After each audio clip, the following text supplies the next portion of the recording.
and you could talk. Sounds good. I don't think you could see how many people are on the stream. I can. There's like an eye, I don't know, on top of the screen. You can't see that, right? So 8 people. Hey everybody, thanks for coming on. I have Jordan from Impossible Stock News. He does several videos a week, and we kind of have a different, like, I'm really focused on the financials. He talks about financials, but he does more like updates on news about companies. The last video he did on Sundial.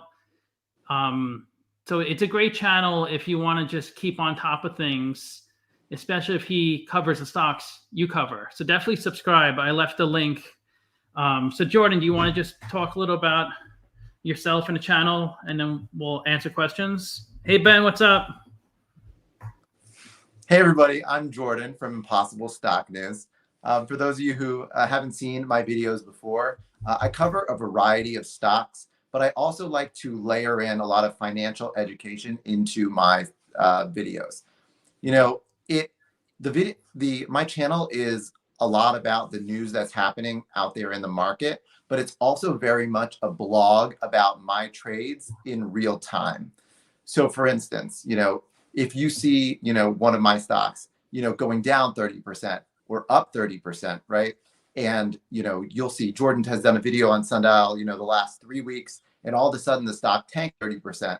And you're thinking to yourself, well, why is this happening, right? Like, did Jordan get it wrong? And, I go onto my channel, onto Impossible Stock News, and we will dig in to the fundamentals. We'll dig into sort of the entire picture of why a particular industry or from the legal or government perspective, like what's going on to cause, the panic selling. And ultimately, the part of the reason that I do the channel is because, I want to be able to explain to myself why my trade is still a great trade. And since I started the channel, it's been really amazing for me because I think it's made me a much better trader. And I hope that, through what I do, it's very entertaining, and, the message of financial education and some of the, guiding, overarching principles of, making good financial decisions really comes through there. So if you're looking for, a place to, watch a video after you've watched all of Scott's videos, definitely go ahead, subscribe to Impossible Stock News. And I hope you guys will absolutely enjoy that content. And, I also really love comments. So if you've got a particular stock you're looking into, or you've got a comment on one of my stocks, love to always chat about those in the comment section, everybody. Absolutely. So Bennett is talking about Roku partnering with YouTube. So that's in the queue.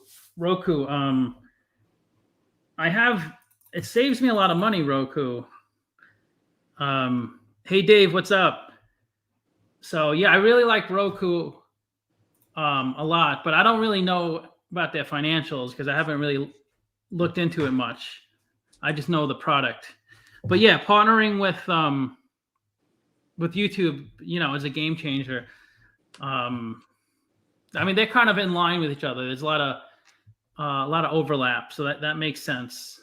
Yeah, Scott, we're looking at Roku is down about 50% from its highs back in July, and then similarly back in February.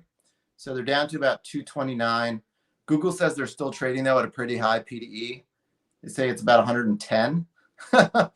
So it's fairly considerable. I know Roku is one that a lot of people made a lot of money off of because it went from, over the last few years, almost 10x, which is crazy. So Scott, do you have a Roku at home? Yeah, I have a few, like 3 Roku. It saves a lot of money. Do you want to describe to everybody, because not a lot of people have a Roku? Do you want to describe how you use it and what it does? Well, it's just a streaming app, so you can watch your cable. Because previously I had Comcast cable boxes by each TV, so it was like $20 per box per month. On top of paying for the regular Comcast bill. So I just returned those 3 boxes back to Comcast, and I bought 3 Rokus. Now I could stream and watch TV. I could watch YouTube. I could watch Netflix through my Roku box. And $60 it saves me a month, and it's great. It's exactly like it was before with Comcast, except I don't have to pay all this money. Nice. Do you have Roku? No, I never got a Roku. My understanding of the Roku, and again, this is I've heard so much about the stock over the last few years, but I always thought the Roku was essentially like it made a not smart TV smart. So, or it made the searching easier in comparison to a smart TV. So instead of having to click on Hulu on the smart TV, then go search for your solar opposites on Hulu. Instead, you just go into your Roku. You can search for Solar Opposites, or you can search for Mad Men on a different streaming platform. So you've got like everything kind of consolidated. Yeah, it's exactly. You can go into different apps. I guess if I didn't have the Comcast box before, I would have been like, wow, this is amazing. But it's just replaced my Comcast box.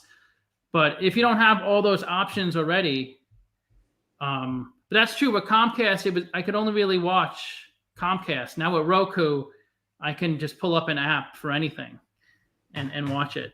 I watch YouTube all the time on Roku. Yeah. I think was it Bennett that asked that question about Roku? Yeah, Ben. Bennett, I think that one of the things that, oh, and by the way, I always do this messaging before I start, and I have it up in the chat box. I don't know if you guys saw that, but I always say, hey, I'm not a licensed financial advisor.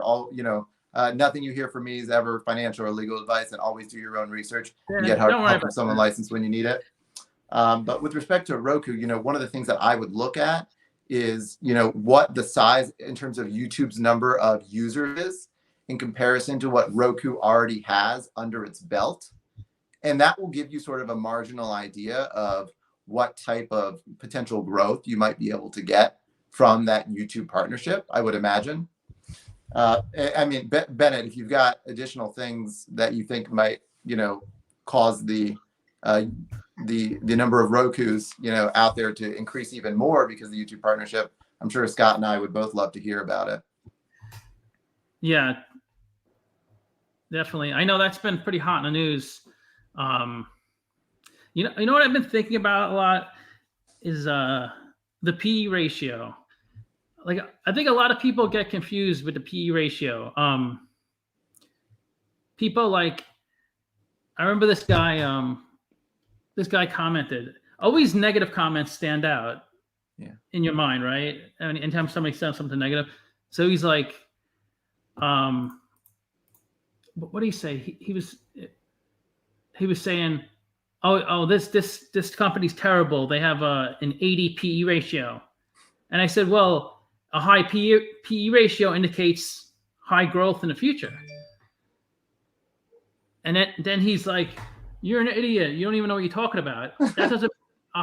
That's not what it means. You should what? And he said, check out this financial channel if you want to learn. And and I just Googled like a high PE ratio, and the very first thing that came up was Investopedia saying high growth in the future. Almost exactly what I said. So I emailed him the link or the website for Investopedia, because I knew if I said it, he wouldn't believe me. And then he just deleted his comment. Nice. But people think I gotta find a PE below 10 because I want a good value. But I mean, yeah, in theory, the lower the better. But you have to take into account where the stock is trading too, right? That's right. You might have a super high PE like this 110, and some people be like, don't touch it. But one number is meaningless.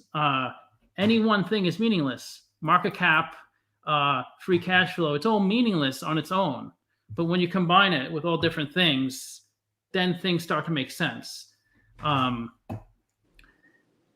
But yeah, so so a high PE ratio is not necessarily a good or bad thing. Same thing with low PE ratio. Um, does that make sense to you, Jordan, or is that?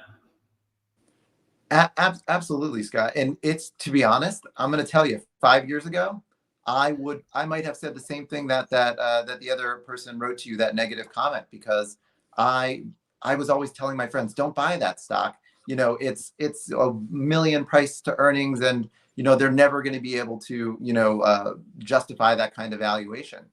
And what you'll see over time is that if you have a company that has a growth story, right? Even if it hasn't yet started to play out, right? So I don't know, let's say for instance, think about a company like, I don't know, like an Apple, okay?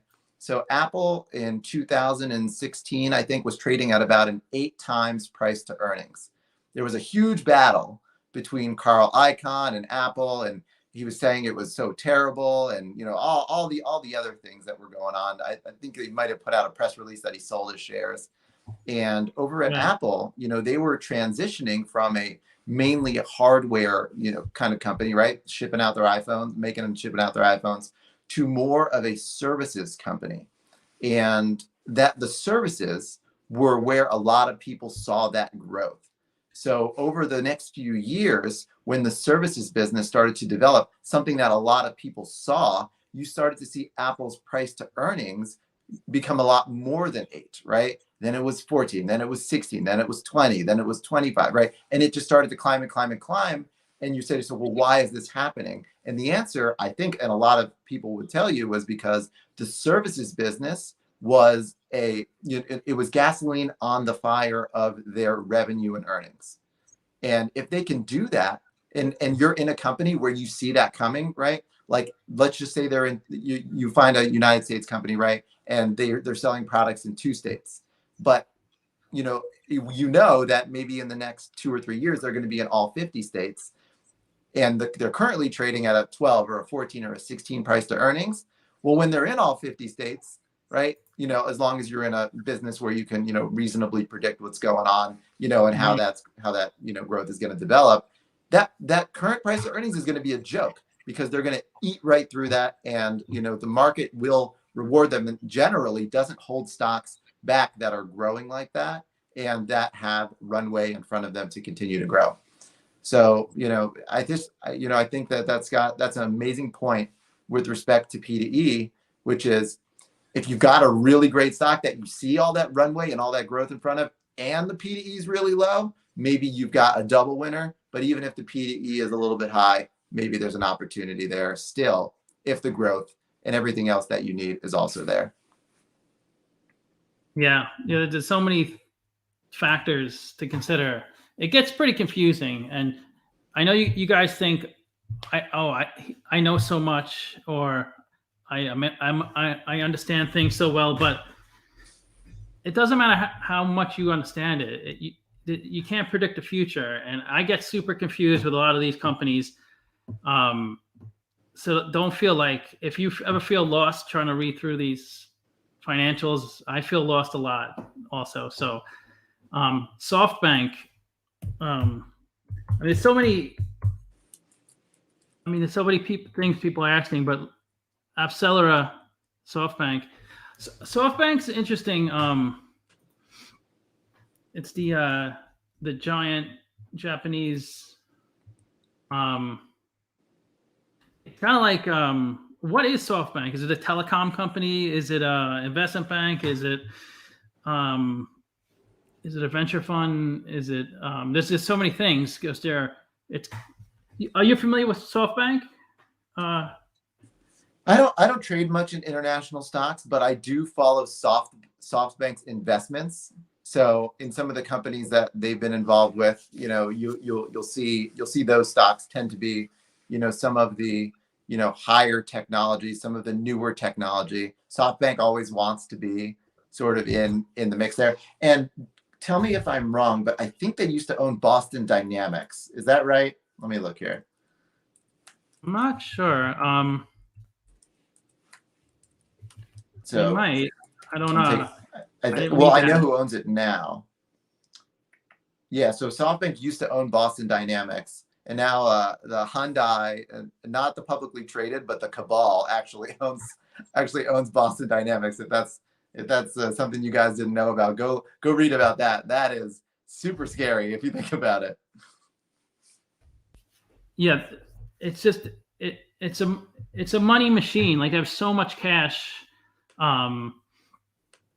It's kind of like Berkshire. Like, they're a holding company with tons of cash, so they're able to buy up lots of companies, and you don't have to have all home runs. And without Alibaba, because they bought 20 million of Alibaba when it was a penny stock, when they had like 5 employees. I mean, when it was a really small company.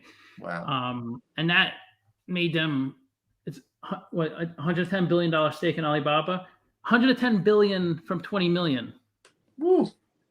You know, we don't have, obviously, for normal people like us, if we put like 1,000 into like a stock that we thought was risky, and it turned it into like 50,000, we would be over the moon, right?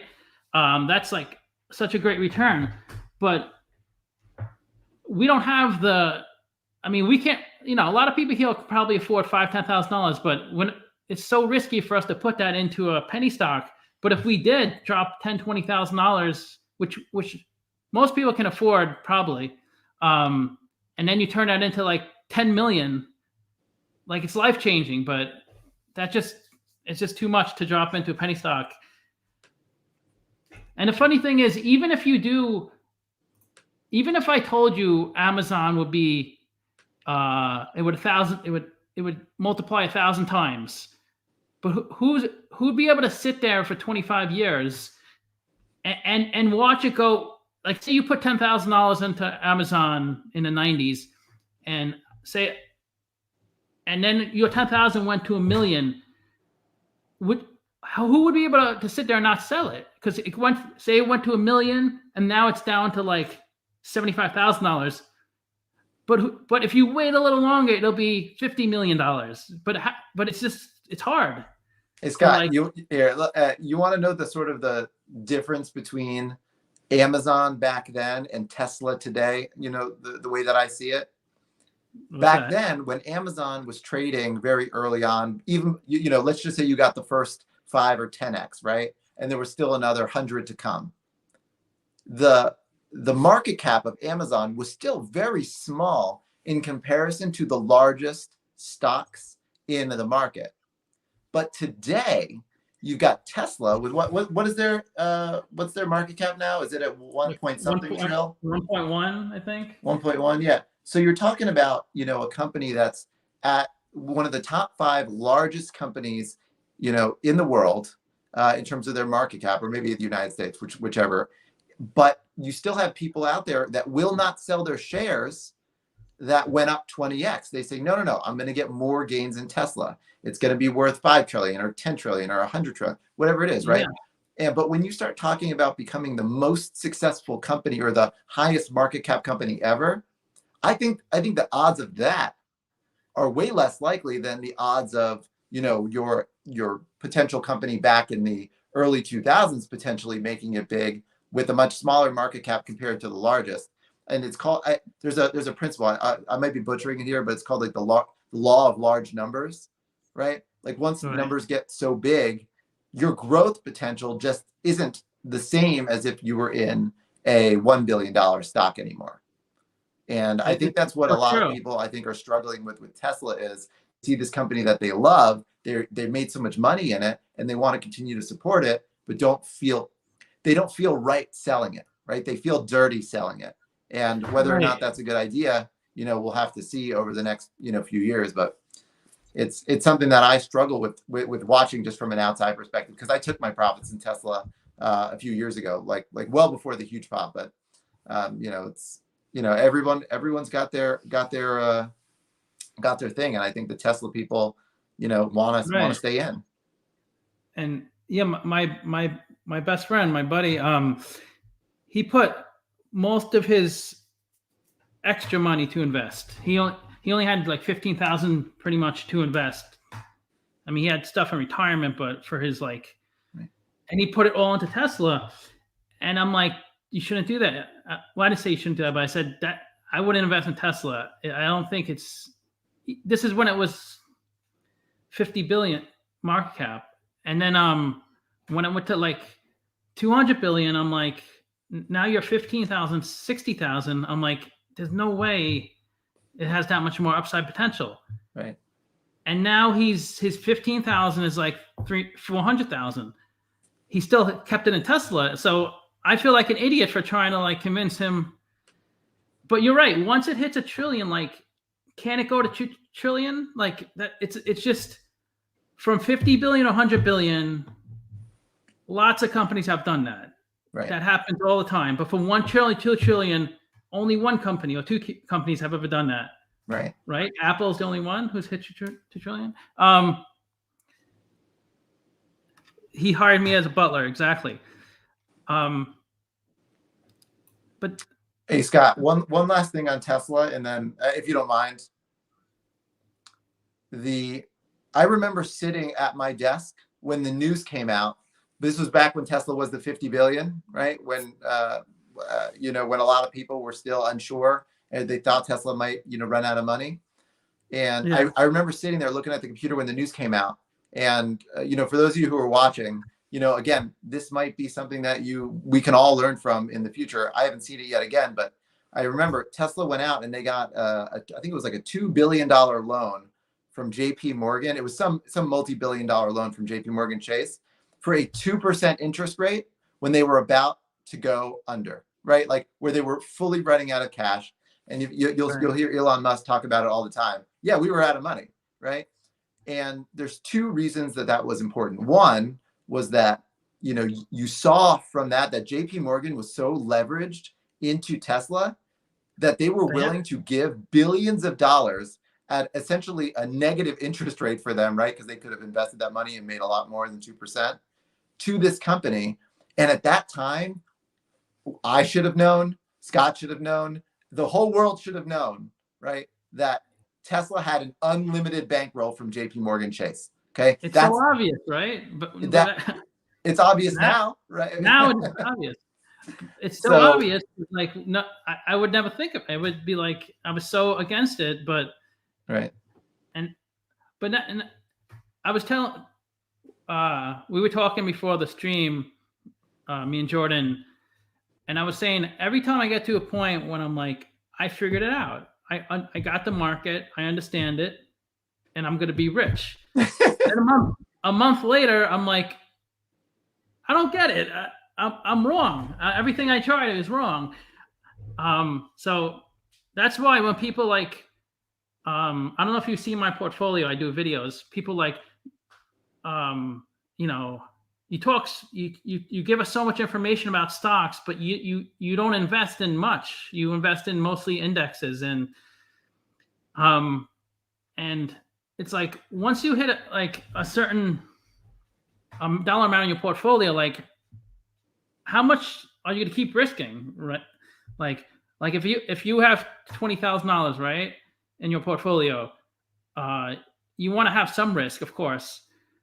But what if you have to 250,000? When are you going to get to the point when you're like, okay, I'm going to limit my risk and just I'm okay with a 5% upside. Hopefully, it's more.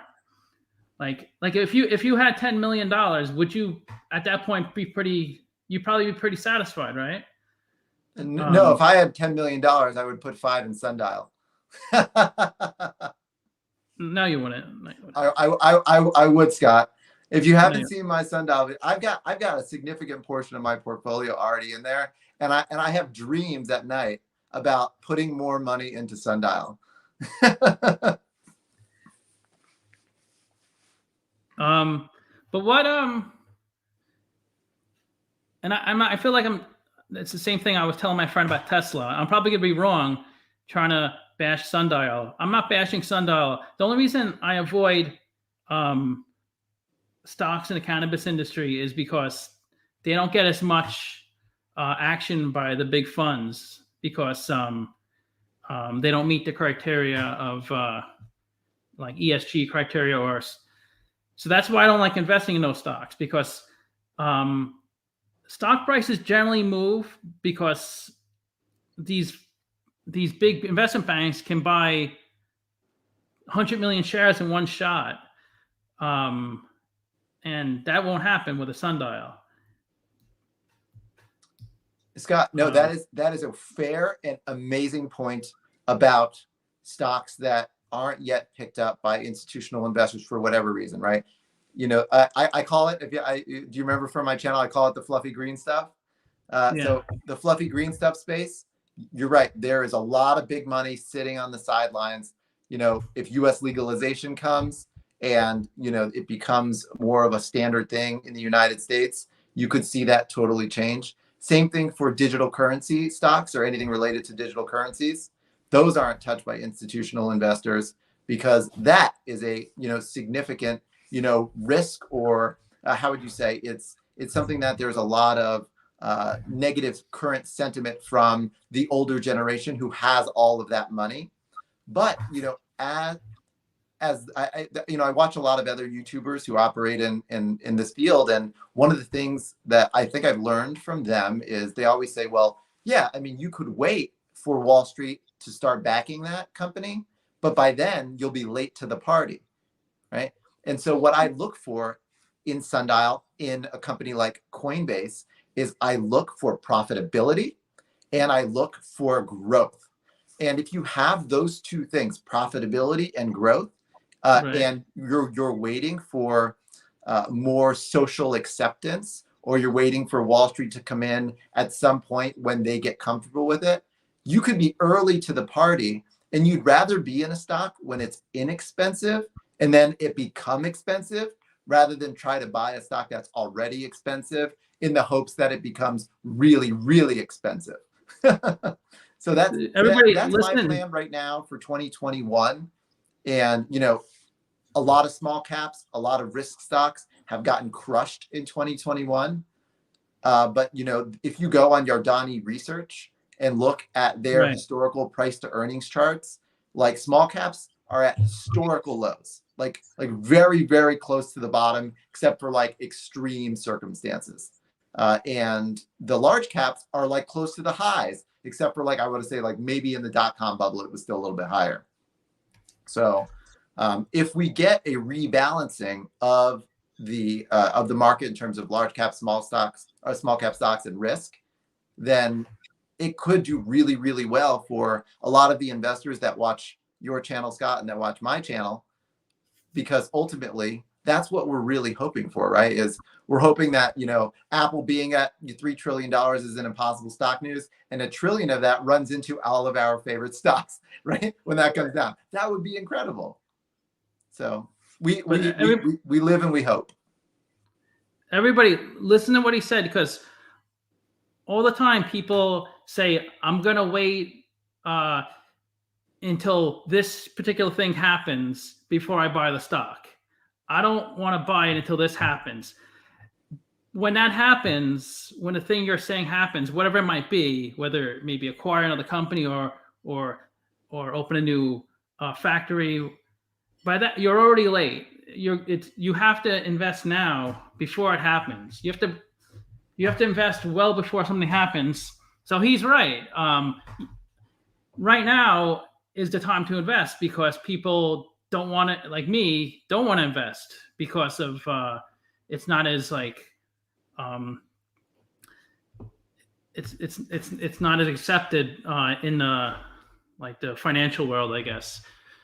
But I do see cannabis stocks, which in some like investment banks like own cannabis stocks. So I guess it's not like totally off the radar, right? Isn't Sundial? Let's. You're looking for their institutional ownership? Oh, that.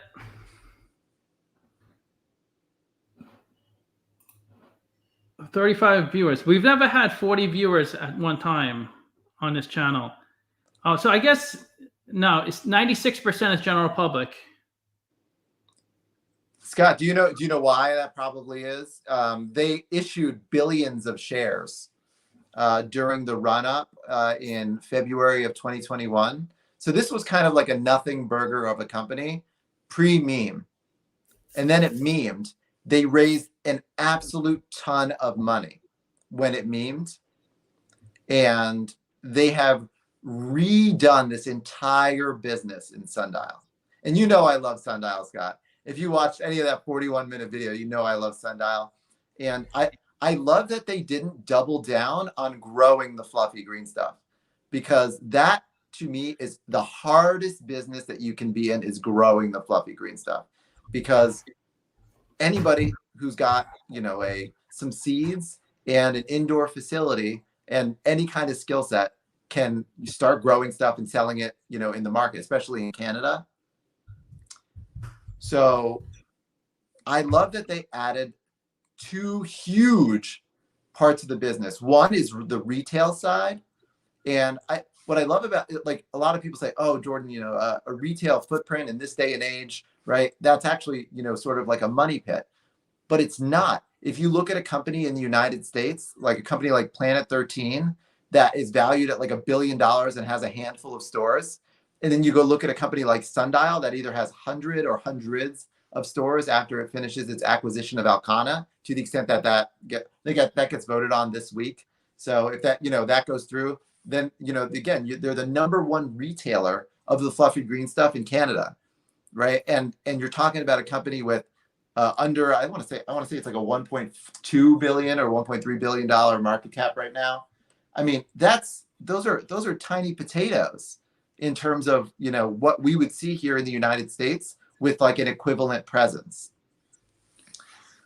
So that's my thing about Sundial, is that they have that retail business, but really what's generating a lot of the income right now for Sundial is their investment banking business. So they're kind of like this like incredible like bank / investment bank. They're coming up with these, either straight like loan, loans for these smaller fluffy green stuff businesses, or they're doing like hybrids where they're doing like regular loans as well as equity investments in those businesses. And I think they reported during their last quarter that the result of utilizing all that cash that they raised from the meme frenzy, they're making 13% on that money as part of this hybrid banking model. And that's really good, because if they can figure out a way to bring in additional capital, whether that's from like a traditional lender at like a very low percentage rate, and then start lending that out, which is within their specialty at a 13%, rate, then they could really, really, really start to leverage up that banking business. And all of this growth is happening with a very, very tough Canadian, growing market, and no U.S. legalization that I can see on like the near horizon. Although a lot of people could say that maybe the next election is like sort of what that final possibility even is. Yeah. So you've got these businesses, you've got Sundial, continuing to grow in these very rough circumstances, and this acquisition that they're closing on, Alcana. Go look at Alcana's last year's revenue numbers. So you're talking about a Sundial, which it's loaded up with all this cash and it's growing their revenues, but still kind of small potatoes in terms of revenue and earnings. But when Alcana comes over and they start going from like 20 million a quarter or 30, 40 million a quarter, and then adding Alcana's 160, 170 million a quarter, all in one shot. I mean, you start talking about, a totally different company in terms of E2E, in terms of their, the revenue to market caps. Like the whole basket's going to change. So I think there's a lot to be excited about there. And let's answer some more questions. I don't want to spend too much time on one thing, because we have 100 questions coming in. But if you guys want more information on Sundial, go to his channel, because he owns it. So obviously, when you own something, that's what I tell people who want to start investing. Just buy a stock. You don't have to buy Berkshire Hathaway and spend $400,000. You can spend $20, and you're going to follow if you own it. But if you own, the more you own, the more you're going to follow it. because the more skin you have in the game. And that's how I learned options to start. I just started buying options, and I didn't really understand it, and I made a bunch of mistakes. But that's the only way to learn.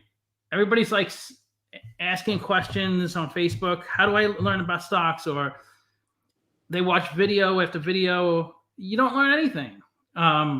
If you have a base, yeah, you can watch videos and start picking up things. But if you don't have a base, you're not going to learn anything. It's impossible.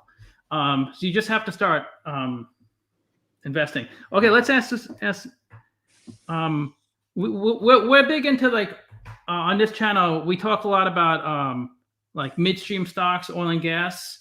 That's a popular one. Like Suncor, Energy Transfer, Master Limited Partnerships. Are you into those dividend paying stocks like oil and gas stocks and REITs? Yeah, so I have played in the oil realm before. I was very leveraged into Occidental Petroleum when they were in the merger talks with Chevron, or who was it Anadarko that they ended up buying? Yeah, Occidental. That's an upstream oil and gas company. Everybody, right? Yeah. They're exploration production. Occidental. Yeah. And Scott, we were talking about this earlier today too. How when you see a particular sector where there's a lot of fear around there, a lot of investors will get shaken out, right? Because they'll see what all the negative press and things that people are saying. And I got shaken out of the oil industry, Scott. They scared me. Oil hit what, negative $60 a barrel. Yeah, that's it. It moves with the price of oil. These oil and gas stocks. What were you saying about that? Yeah, so I got shaken out of the oil industry. I want to say it was about a year and a half ago when oil the price really went down too much. Is that why? Yeah, and everybody was saying that when demand came back,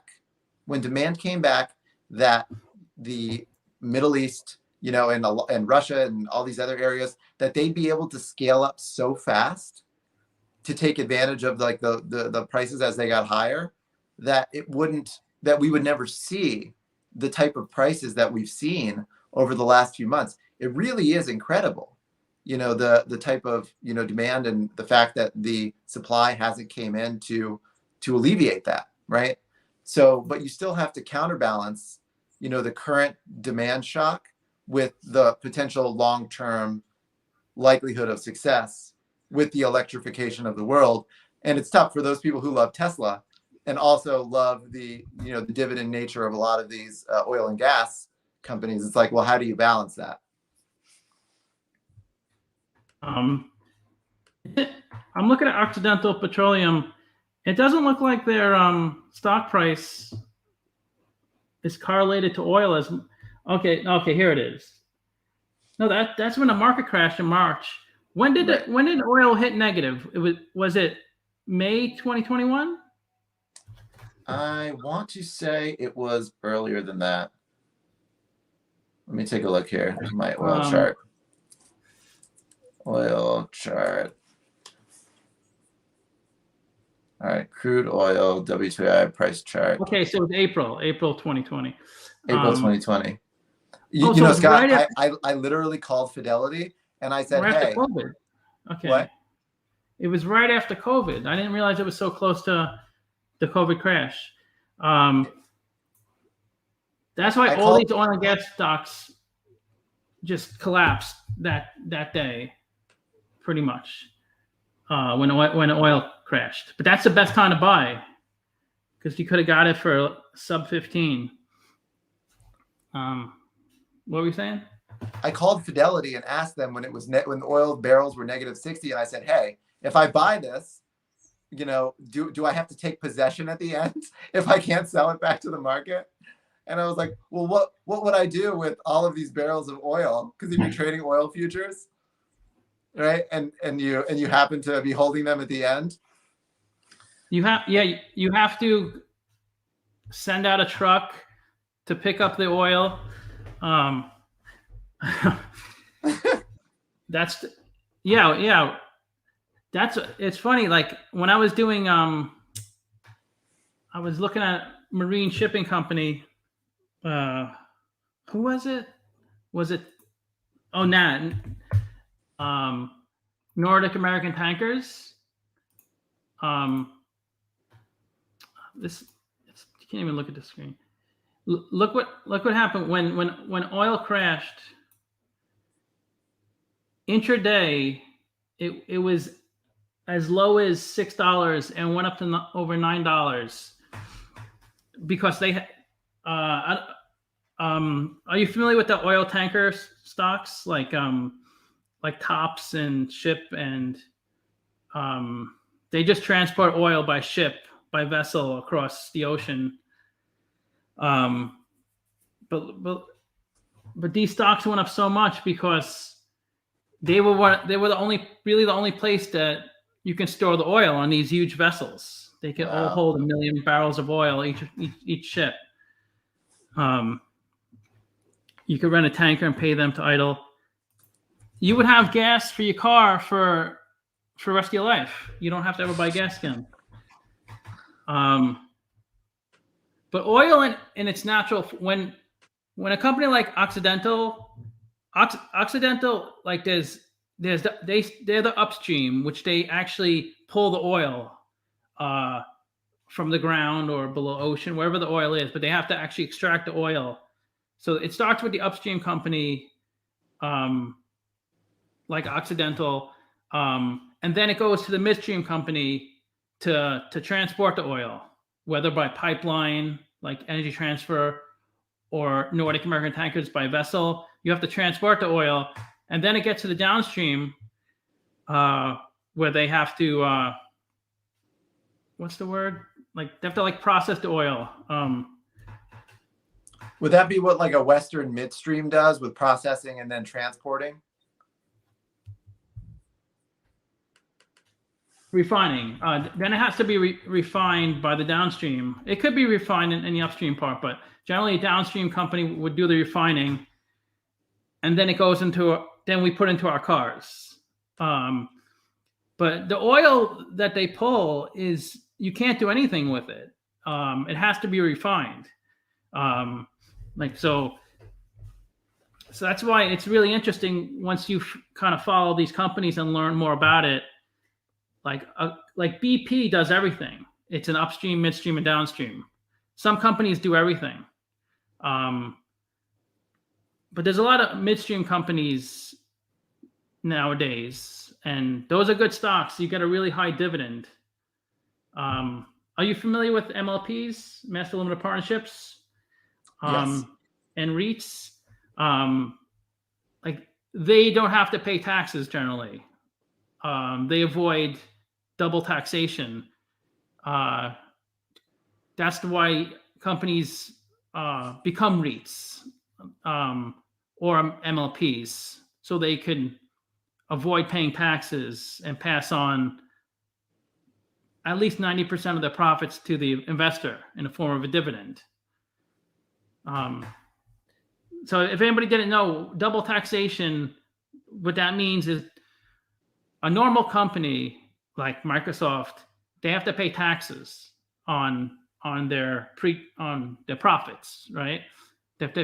They make money, they pay the employees, they have all their expenses, and then whatever's left over, the pre-tax income, they pay taxes on, and then they have net income, and then they pay you a dividend,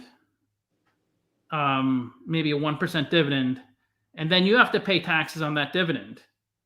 So that's double taxation. When a company does pay tax and then you pay taxes. But the good thing about REITs is you don't have to, it could kind of avoid that. But you have to remember with REITs and MLPs, you always have to pay the highest tax rate. You can't pay the long-term cap gains rate.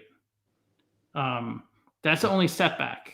I always talk about this, and I think when I talk about this stuff, people start clicking off the video because it gets kind of dry.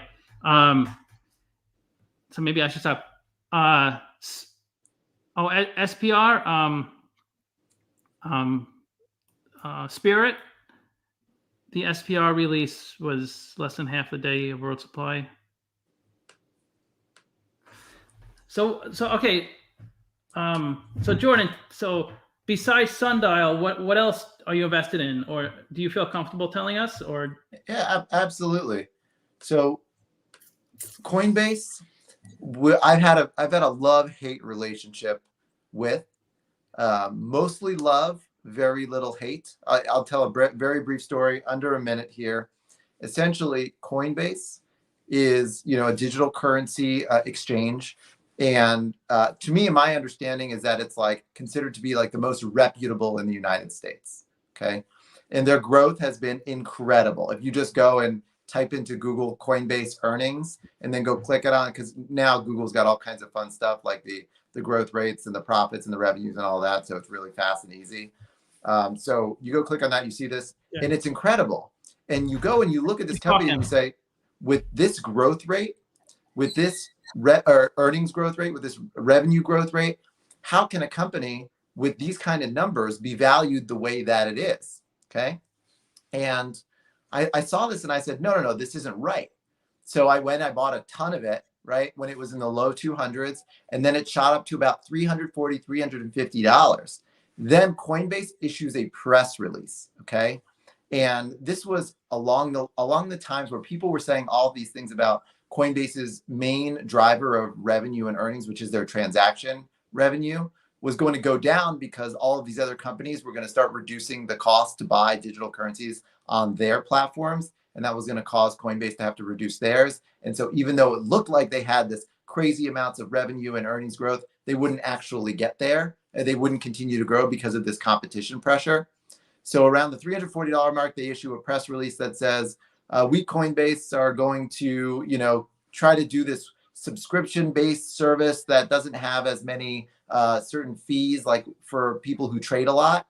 And I tried finding the article like after this, but I remember that day I saw some article that said something along the lines of Coinbase is going to release it slowly so it doesn't like cause like a huge problem with their earnings and revenue. And as soon as I saw that, I sold it. And I said, if Coinbase is doing 80 or 90% of their earnings and revenue based on those transaction fees, and those are about to take a water slide, I don't want to be in there, not at this valuation, not at 70, 80, 90 billion. So then the stock comes back down huge, okay? And I was like, okay, well, now that the stock is back in a more reasonable valuation, right, does it make sense to jump in now as they start to essentially, diversify a lot of that revenue to different sectors? Like they want to service like 401ks. They want to service institutions. They want to create, subscription platforms. Coinbase they're creating an NFT exchange. Okay, so they have all of these things that are going on, and they still did 400 million in profit last quarter. I think they're going to put up a ridiculous fourth quarter as well. And you can actually track Coinbase's stuff pretty well right now, because on a website called Nomics, which Coinbase is actually an investor in, they actually give you the exchange volume ratio, and as long as the amount of profit that they take per transaction doesn't change, you can gauge kind of a really good idea where they're going to be from quarter to quarter. Anyway, ultimately, the moral of the story is that they have all of this incredible revenue and earnings. They have all of this growth and innovation at this company, and they also have an investment arm that called Coinbase Ventures with over 200 companies invested in, which to me could be like little IPO candies 10, 15 years from now. And valuing this company as a whole, I just think there's just so much to love,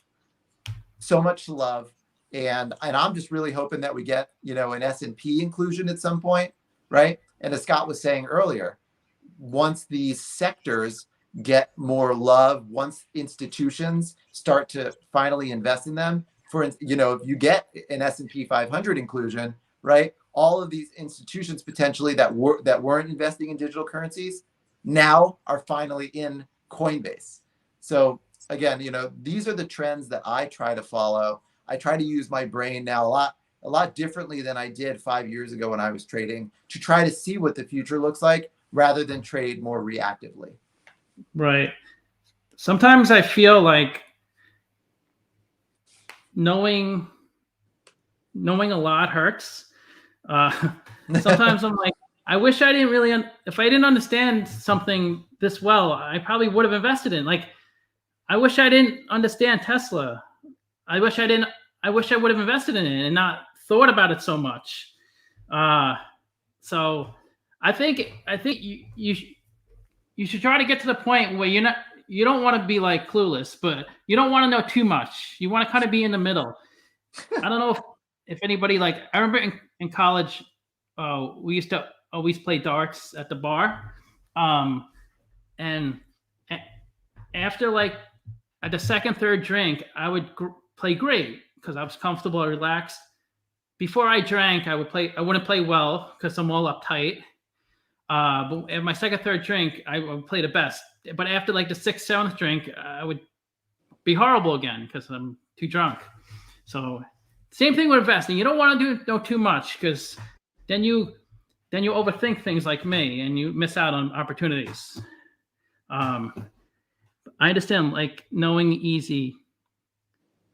how easy it is to get FDA approval for a medical device. Do you all like PayPal? Somebody talked about Corsair.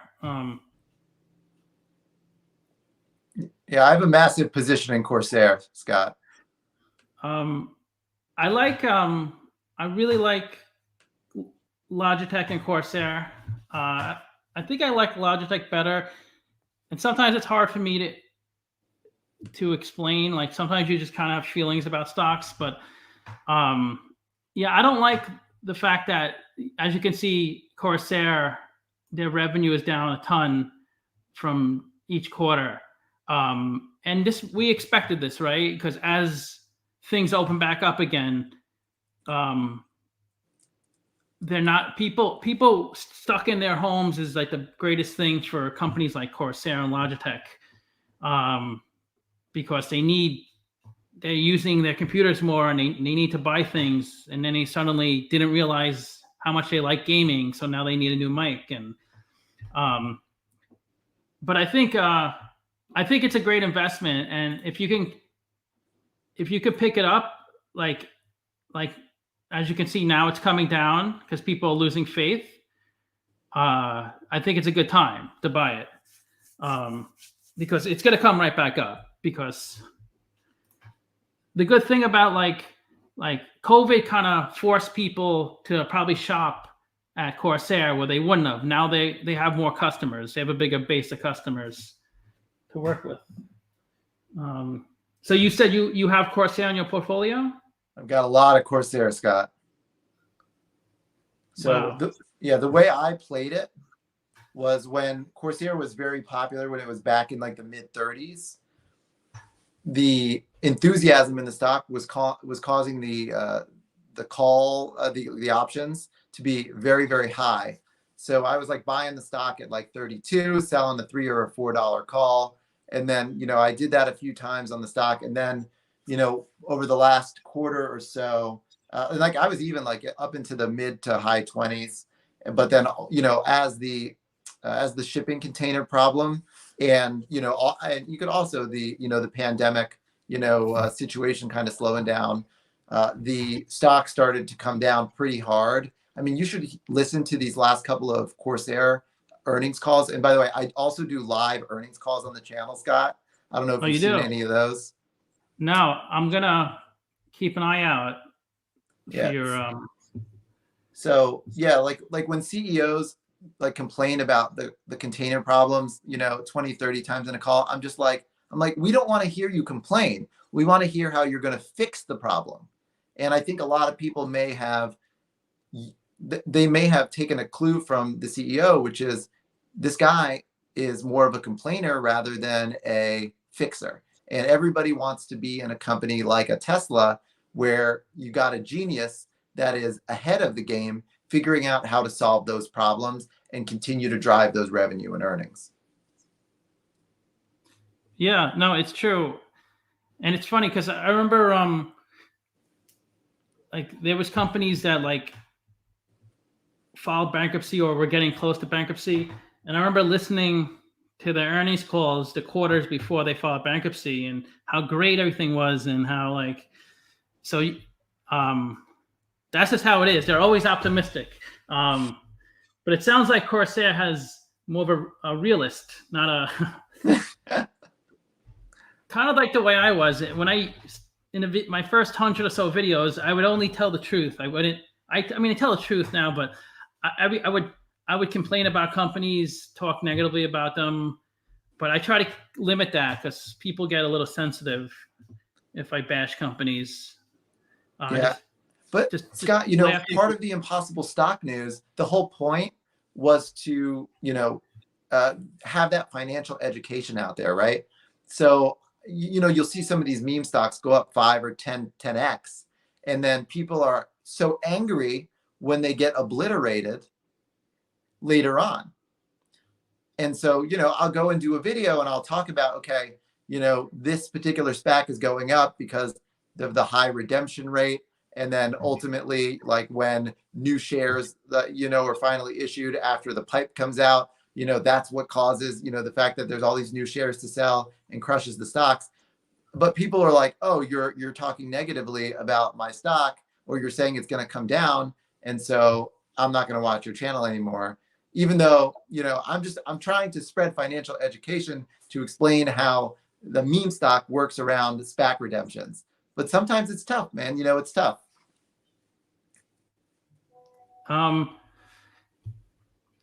Yeah, and if you listen to like Dave said, do you find listening to earnings calls gives you early signal? It's always positive because that's the CEO's job to kind of be the cheerleader, and they're usually well spoken. They're usually very confident, well spoken. So it's very easy to like get caught up in what they're saying and be like, wow, this guy's really good and this company sounds amazing. So I don't really listen to those things. Maybe I should. I just look at the reports. And I actually stopped. I used to watch YouTube videos. That's how I found Jordan, actually.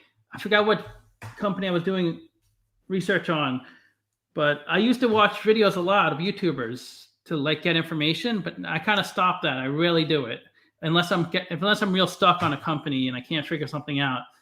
But I just stick to the 10Q or 10K. But I don't know. I cut you off. I think. What were we saying? Oh, Jordan? I think we were just talking about the earnings calls and CEOs and all these things, and you know it's one of those things where you have to use your good sense, your common sense about how you feel about that CEO. Yes, did the Corsair management team garner some credit for telling the truth during their call and not spinning it into some garbage? Yes, of course, right? I mean, you could see that these people are honest people, but do they lose credit with you because they're not fixing their problem or setting out a strategy that you like? Yeah, they can also do that. And if you want to juxtapose that with a company like Tattooed Chef, which put up what a lot of people thought in the last quarter was very disappointing revenue and revenue growth. And a lot of people, got really upset because the earnings call and the earnings release were very positive, very upbeat. It felt like they were ignoring the problem, which was that a lot of investors were disappointed with their revenue. So right now, hi there, guys. We are. I'm using my new iPhone 13 for this particular stream. But when I do my videos on my channel, I use the Corsair mic here, and it's actually Elgato, and it's a pretty fantastic product. And we do that because the mic plugs into my my laptop, and my laptop's mic is nowhere near the quality of the Corsair product. And I heard great reviews, so that's why we decided to go with the Corsair mic. And we will, starting early next week, we'll be using the Elgato Corsair face cam for our webcam. Hopefully it will be, you know, you'll see some of my videos, maybe the picture of me is still in the 720p. Hopefully we'll be able to get that to 1080p next week. And hopefully that will provide you guys, you know, a little bit of additional quality on those videos. Let me know in the comments if you subscribe to Jordan's channel. I put a link. I mean, you could probably just, in YouTube, you can go to Impossible Stocks. Impossible Stock News, yeah. So let me know if you did. Do you know how many subs you had before? It's hard to tell because you have like, if you have too many subs to figure out if it changed. Yeah, let me open my studio. I'll be able to. You can probably see it on the back end. Waiter Holdings. I deviated from my normal plan. I bought Waiter Holdings. I'm not saying it's a bad company or anything like that. I'm just saying it's different. I changed my plan, and I don't know if I regret it. But I guess it's a test. Because I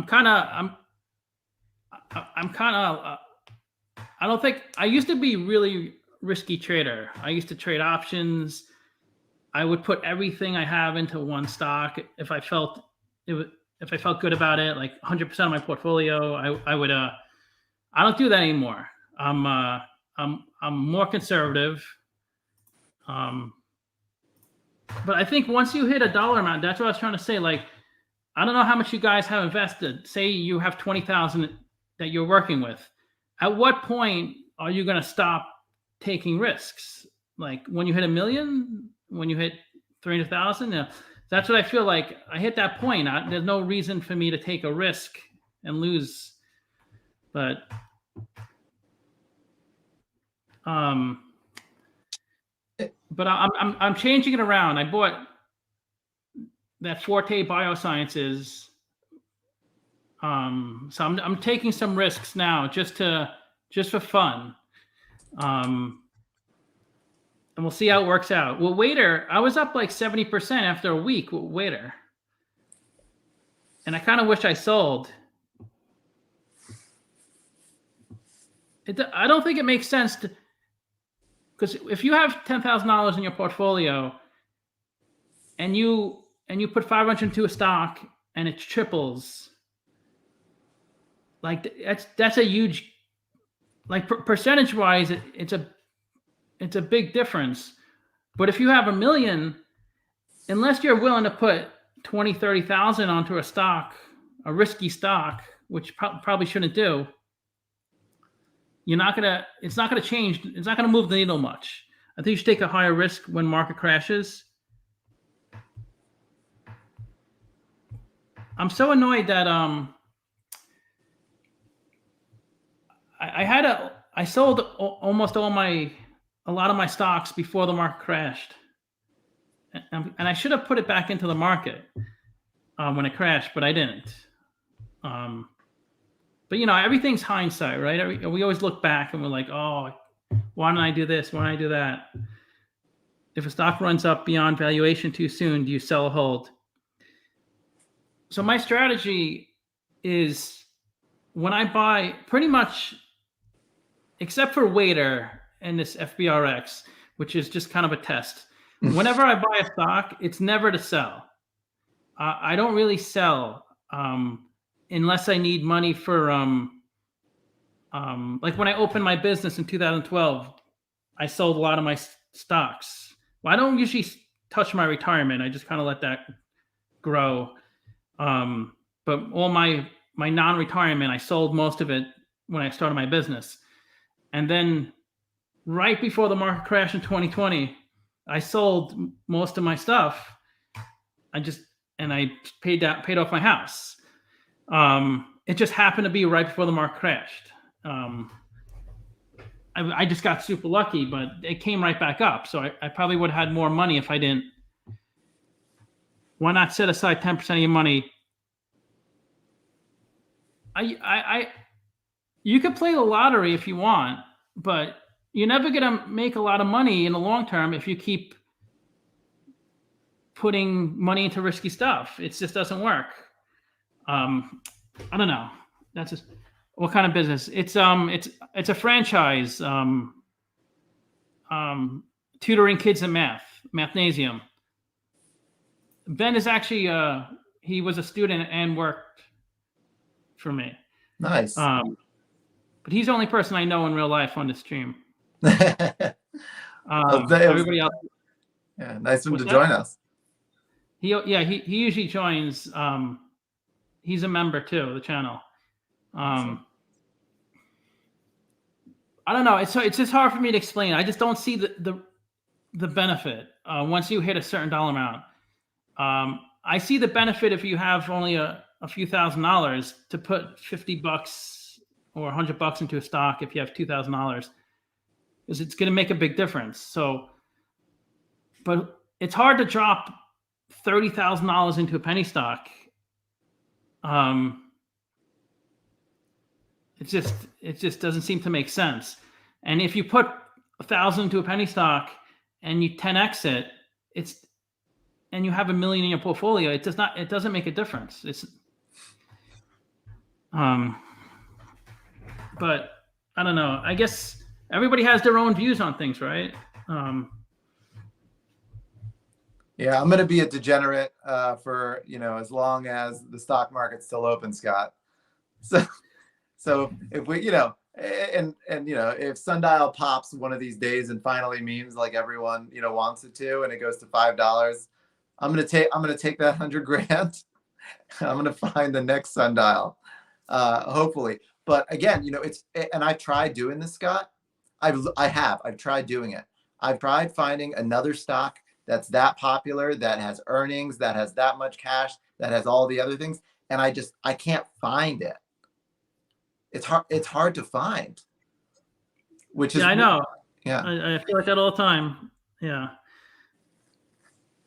I'm like, I see something and I'm like, and then I convince myself, Udar, what's up?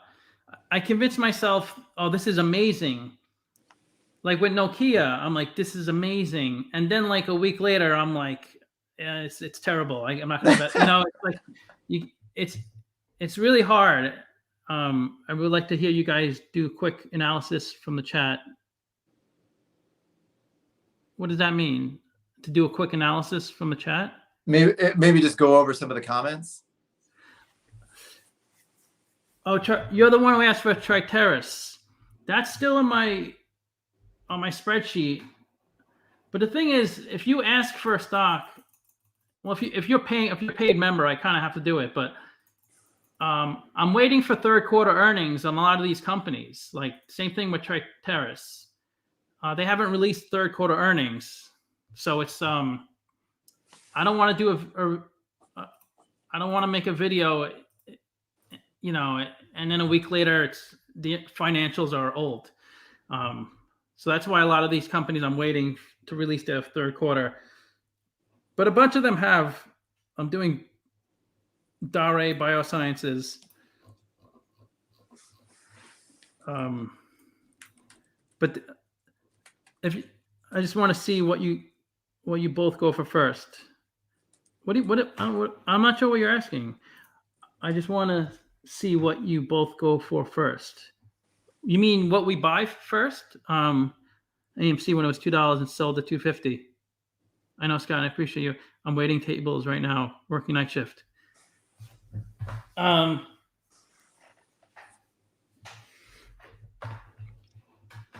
Yeah.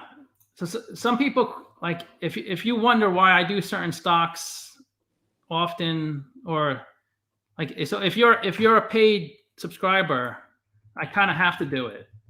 A stock valuation, or if somebody pays me on the side to do it. So some stocks in case anybody was curious, but Jordan, what's Jay talking about? He said, I just want to see what you both go for first. I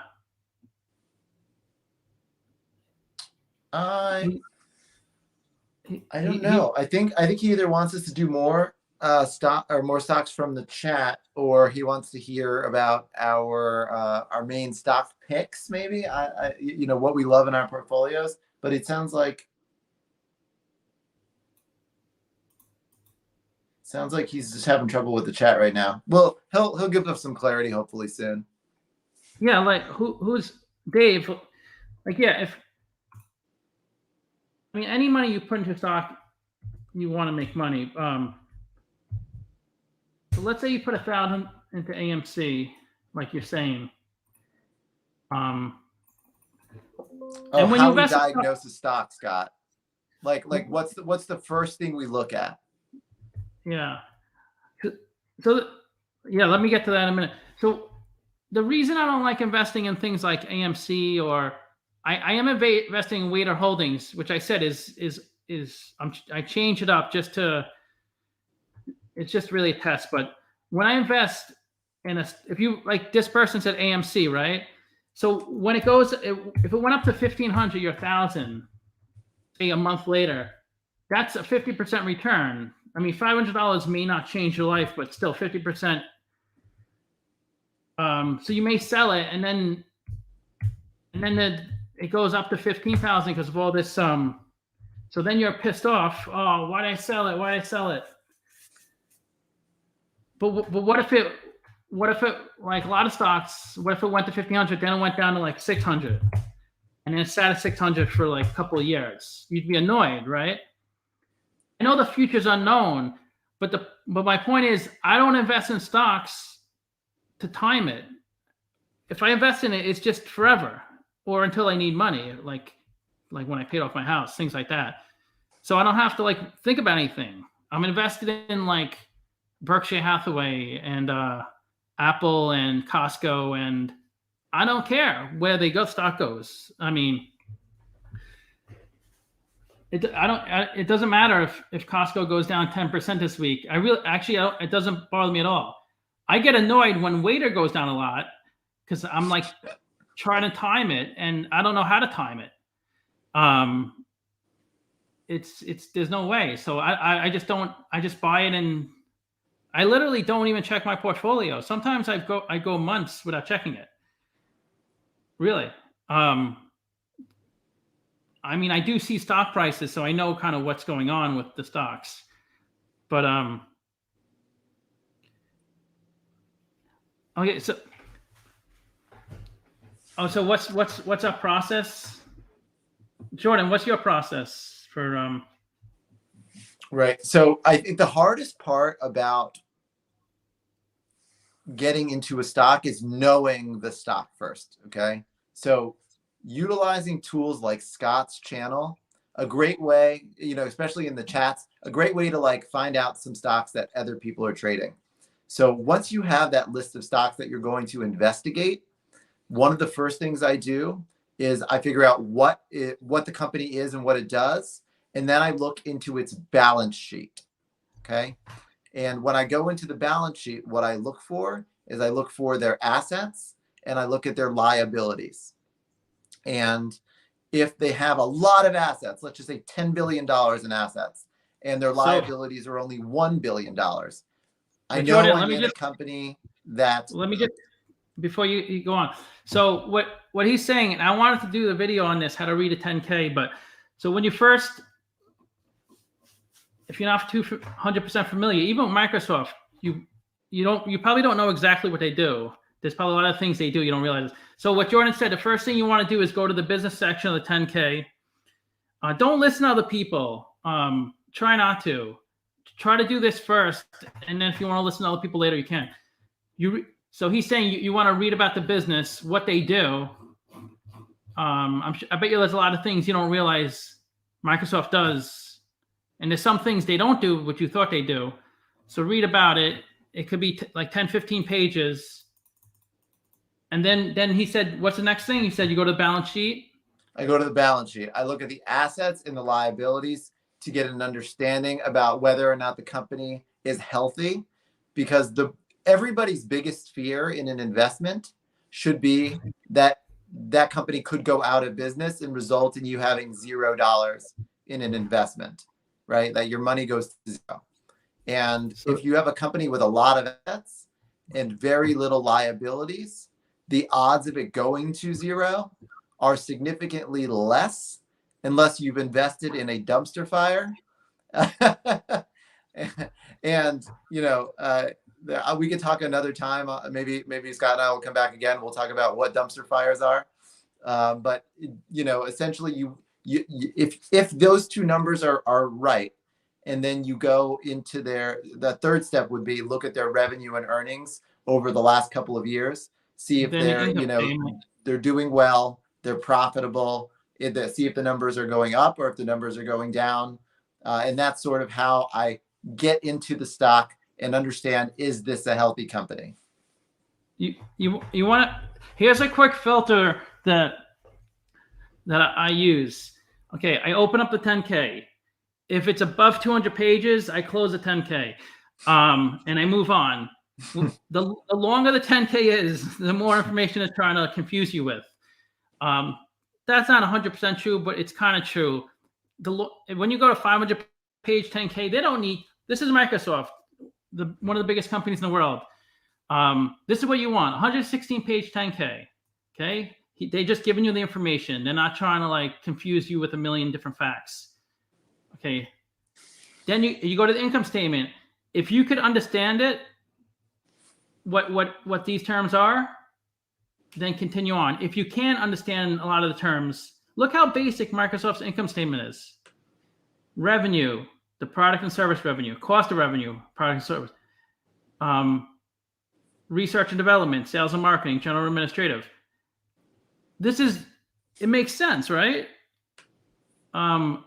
I just did a video on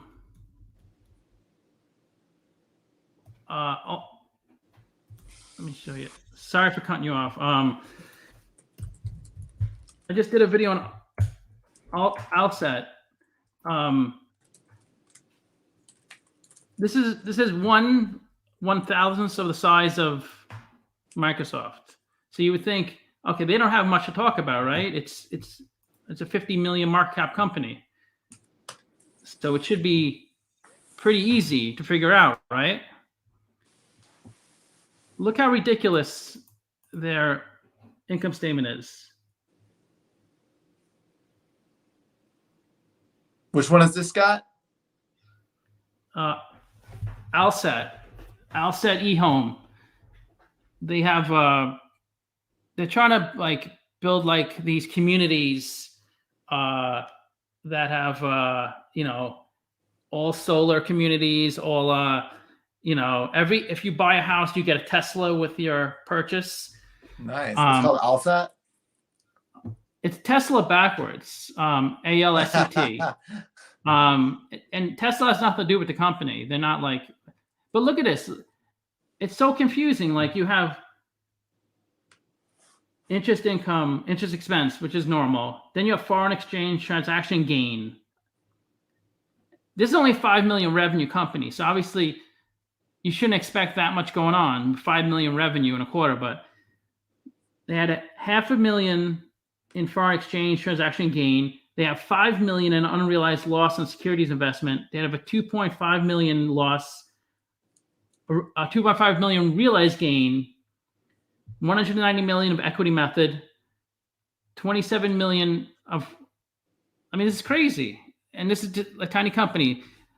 So if you can't understand it, just move on. I don't know if anybody's familiar with Offset. Sorry, Jordan. So what's the next part of your process? You said the balance sheet, and then you went to the income statement. Yeah, once I have felt more comfortable about what's on that balance sheet, the next thing I want to know is where's the company heading? And so one of the ways that I do that is I look at the last like year or two of their earnings and their revenues. Like what direction are those heading and why? And so if you got a company that went from 50 million in revenue to 75 to 90 to 110, that shows that the business is growing. And you look at earnings and you say, okay, are earnings staying steady? Are earnings going up? Are earnings negative, right? And if they're negative, that's when it sets off a red flag and I need to figure out what's going on. And red flags aren't bad. Like if you've got negative earnings, like in an earlier stage company, it's not necessarily bad, but it's, again, a company that loses money is a company that could potentially go bankrupt sooner than a company that's earning money. So you want to pay attention to that. That's true. Jay said, I look for greater than 3 billion market cap. I know like there's no like set rule, but what would I tell people stick with 100 billion market cap or more. Or what would you say in that regards? Or do you not even think about market cap? Is that not? No, I do, and I think everyone has their own investing style.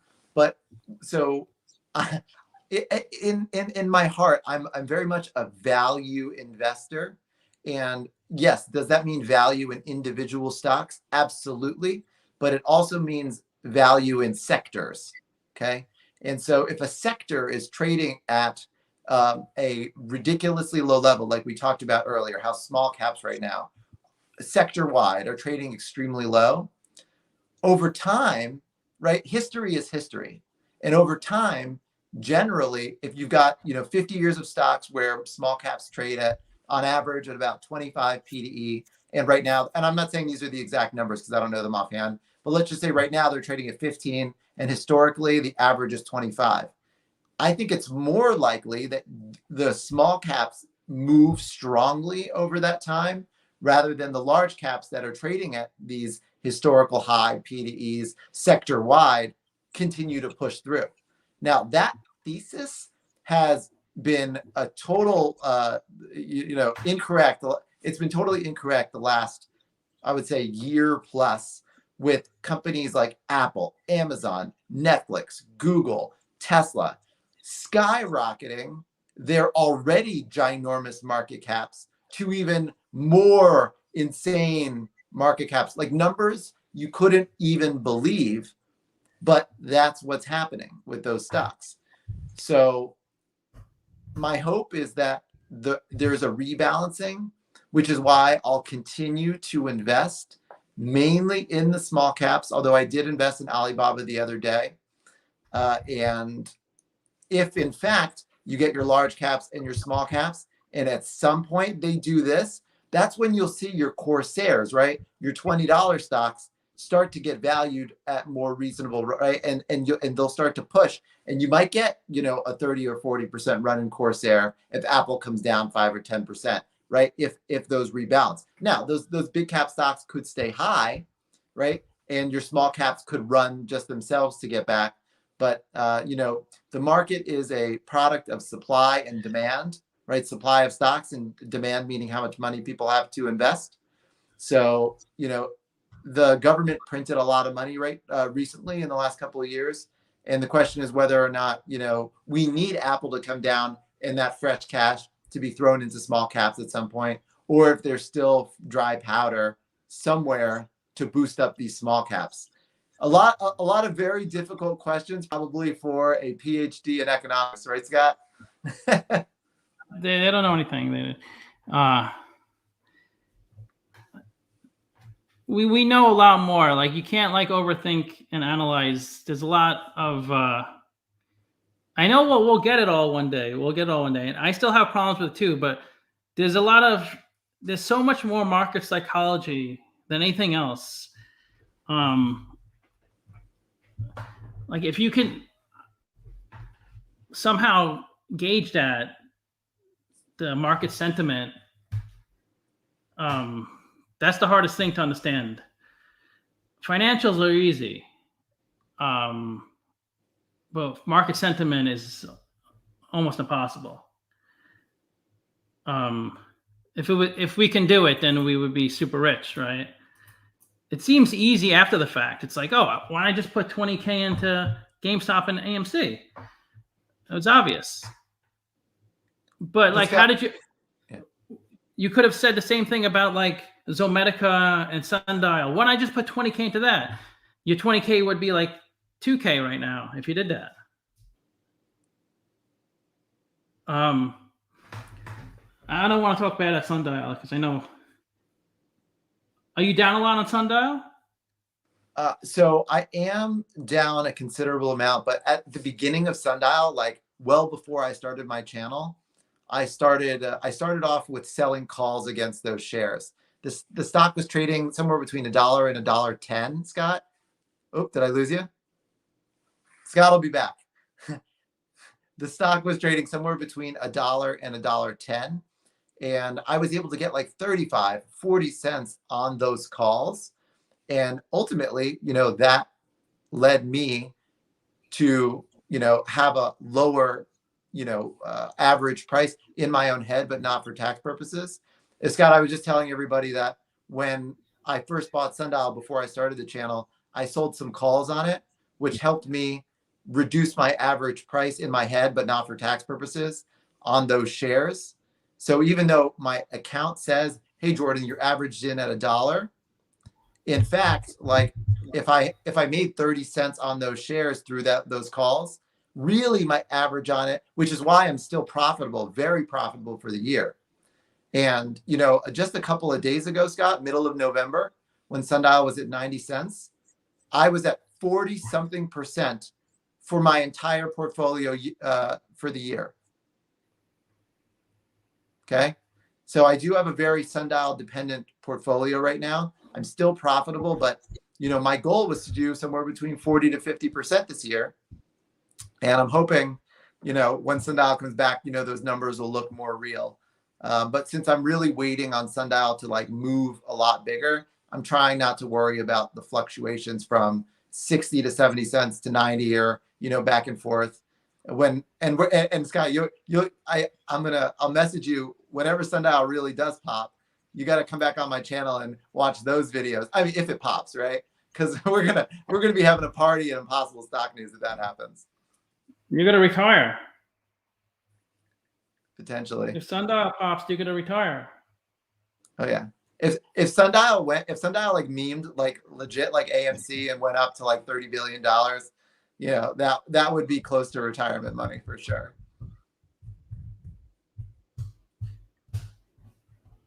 But you wouldn't retire. You would just roll it right back into the market. I wouldn't leave it in Sundial though. Not a 30B. Well, CrowdStrike. Oh my God! CrowdStrike came all the way down. Holy cow! It's because they got downgraded. Oh God! Do you own that, Scott? Yeah. So I bought it at tell me if you've heard this before too. I've heard everybody has to have CrowdStrike.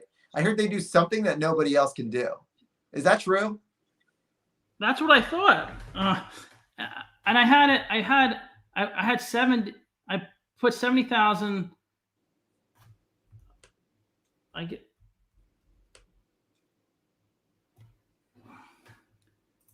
put $70,000 in when it was like 190, and then it was up to like 110,000. Now it's back down to 70,000. Damn. Yeah, they do cybersecurity. 4 new subs? 4 new subs. That's not bad. No, definitely not. And when these videos that you normally do with the guests will have 10 or 15, 20 times as many viewers by the time a week goes by. Yeah. So CrowdStrike came all the way back down. They got downgraded. Have their time. So nothing fundamentally happens with these companies. Like, it's just one analyst may just downgrade it. I'm not saying they probably have a good reason to downgrade it, but nothing changed fundamentally with companies. But it goes down like what, 35%? in like a month. This drives me nuts. Have you looked at the revenue on CrowdStrike, Scott? And like yeah, the revenue increases every quarter. So it makes you think like,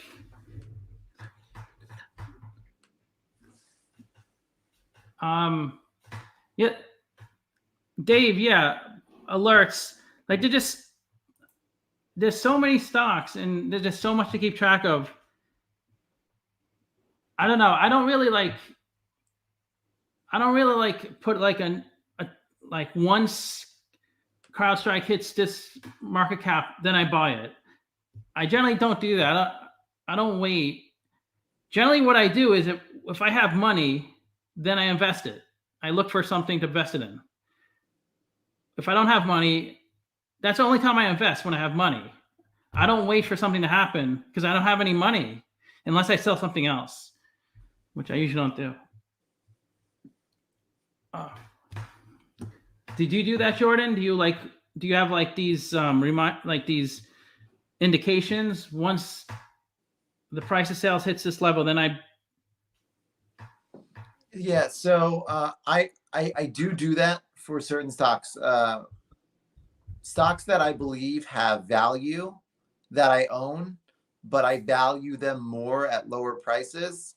I will reserve either, new capital that's coming in, or I will potentially sell something that is less ideal, to hold than the other stock, and I'll move money into that. So Coinbase, when Coinbase fell from 340, and started to go into the twos, I said, whoa, I said, this isn't right. So I set goals. I said, all right, I'm going to grab some at 268.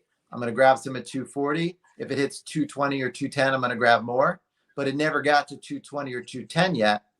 And so, between those two buys that I made, averaged at 257, but you have to be principled, Scott, right? So if you tell yourself, hey, I'm going to grab at these prices, but I want to conserve cash for those lower prices if it happens, you have to be principled, because if you don't and you stack up then you may lose more money than you wanted to on the downside. And the worst case scenario, right, is that, okay, the stock, stops, at whatever that price is, and then either stays the same or starts to go up again and never gets to that price. Well, if that happens, then if the stock starts going the other direction, then you use that extra cash that you conserved for that company for another company that you want to target at a particular valuation. So being principled definitely is smart if you're looking to get great values. Look at CrowdStrike. Look at their cash flows: 88 million, 100 million, 150 million. And they had their best quarter ever. Their cash flow positive. That's the thing. Like, analysts could be wrong. I'm not saying he's right or wrong. I'm just saying, like, it seems like a good buying opportunity for CrowdStrike.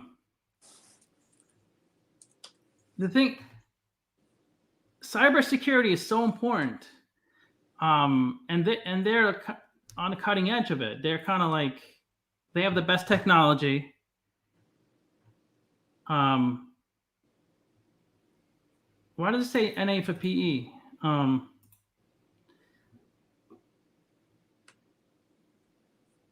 Look at that PE. Wow, 500. Yeah. Holy. I guess that's why they were negative earnings. Well, they just have how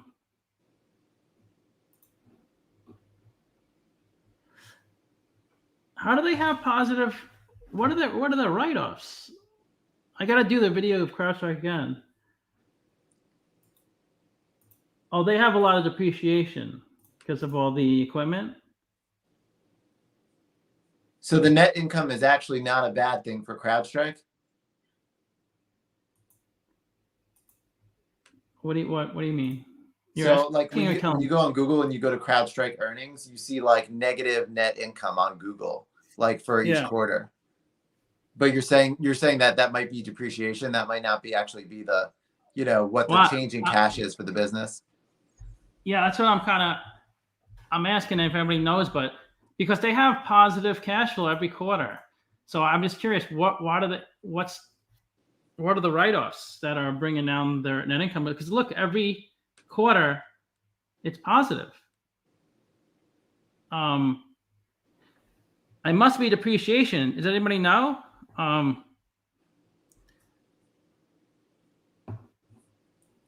That's why, that's what kills me. Like I try to understand this stuff, and I'm like, this company's it's such a solid company, and they're cash flow positive. Their technology is so needed, and like somebody mentioned, and then I'm like, and now I'm losing money on this stock, and then people are making tons of money on stocks that are garbage. But that's the thing. Like you can't. You can't. That's right. If you try to understand things really well, you might not make any money. Sometimes ignorance is bliss. Scott, that is literally what you just said. Those words that's the meaning of impossible stock news. Oh, why am I losing money in my great stocks when all these garbage dumpsters are making other people money? It's almost like I wish I didn't understand things that well, so I can invest in these things. You'll be rewarded, Scott. You'll be rewarded because you can sleep at night knowing that you've done your due diligence, right? I have insomnia, so I can't sleep. I'm joking. Now I mean, obviously, no. My portfolio is fine. Like I think I've grown it a lot, but that's what happens when you invest for 25 years. Right. If you can't expect to have money in your portfolio if you hardly invest any money, or you every now and then you'll put a few $100s in. You have to consistently try to put 500. I mean, obviously it depends how much money you make, but you gotta be consistent with your investing. You can do 100 a month or 1,000 a month, whatever you can do, but you have to be consistent. Or you never grow your portfolio. Are you still good on time, Jordan, or do you need to? Yeah, I'm happy to spend more time with you, Scott. Okay, I just want to make sure. We usually keep talking. I'll be right back. Okay. So while Scott's gone, I'll take the opportunity to tell you a little bit about the Impossible Stock News channel. So if you guys aren't yet subscribed to the Impossible Stock News, definitely go ahead and subscribe.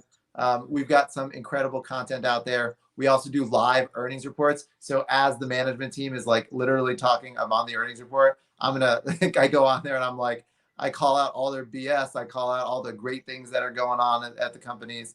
And I think that's a lot of fun. I also try to do my best to stay pretty well up to date on what a lot of the other YouTubers are doing.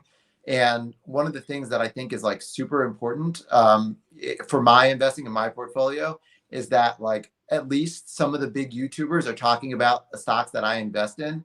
The reason for that, it's not because these people are pumping the stock. It's essentially because it's free advertising. Okay. So if you're a YouTuber and you've got 1 million subscribers, and every day you're on there talking about Tattooed Chef, that's advertising that is free. It costs nothing for those companies because the YouTubers don't get paid by them.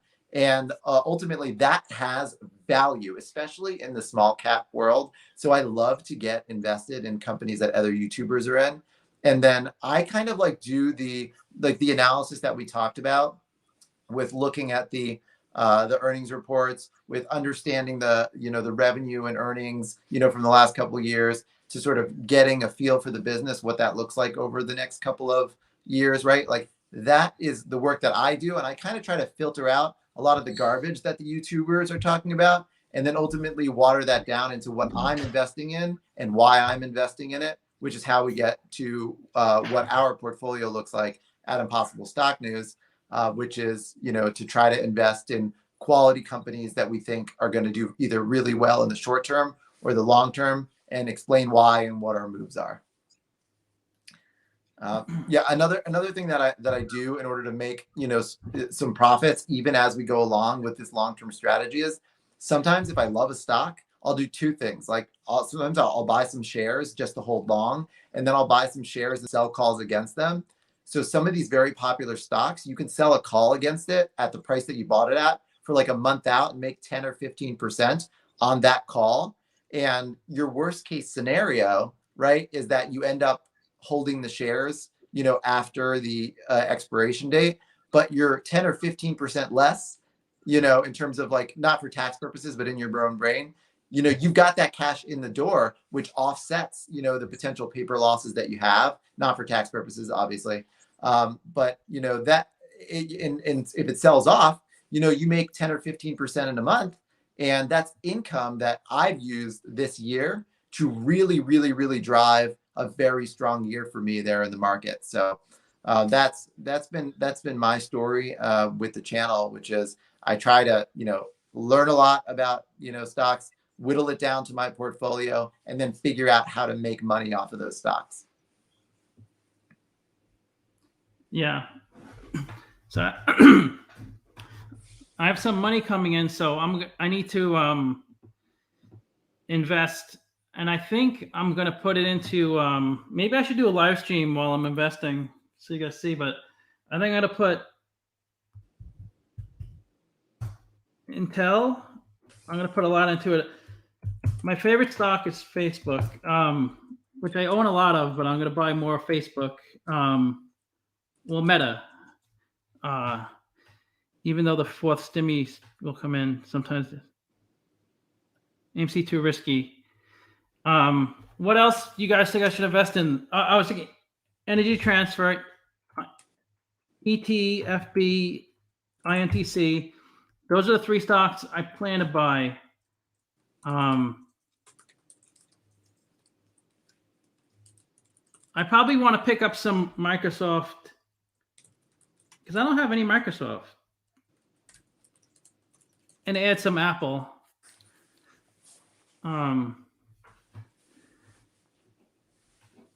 You know, I was thinking of an idea, doing live stream of just what's a company people like? No one live stream of buying ISP 500. I should do that, right? What's a company people want news on?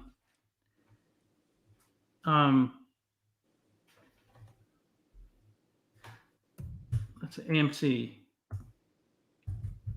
Scott, you're saying what are some of the popular stocks out there? Like, I wanted to do a live stream and just go through the company's 8Ks because I think people don't realize, like, if you just go onto the SEC website,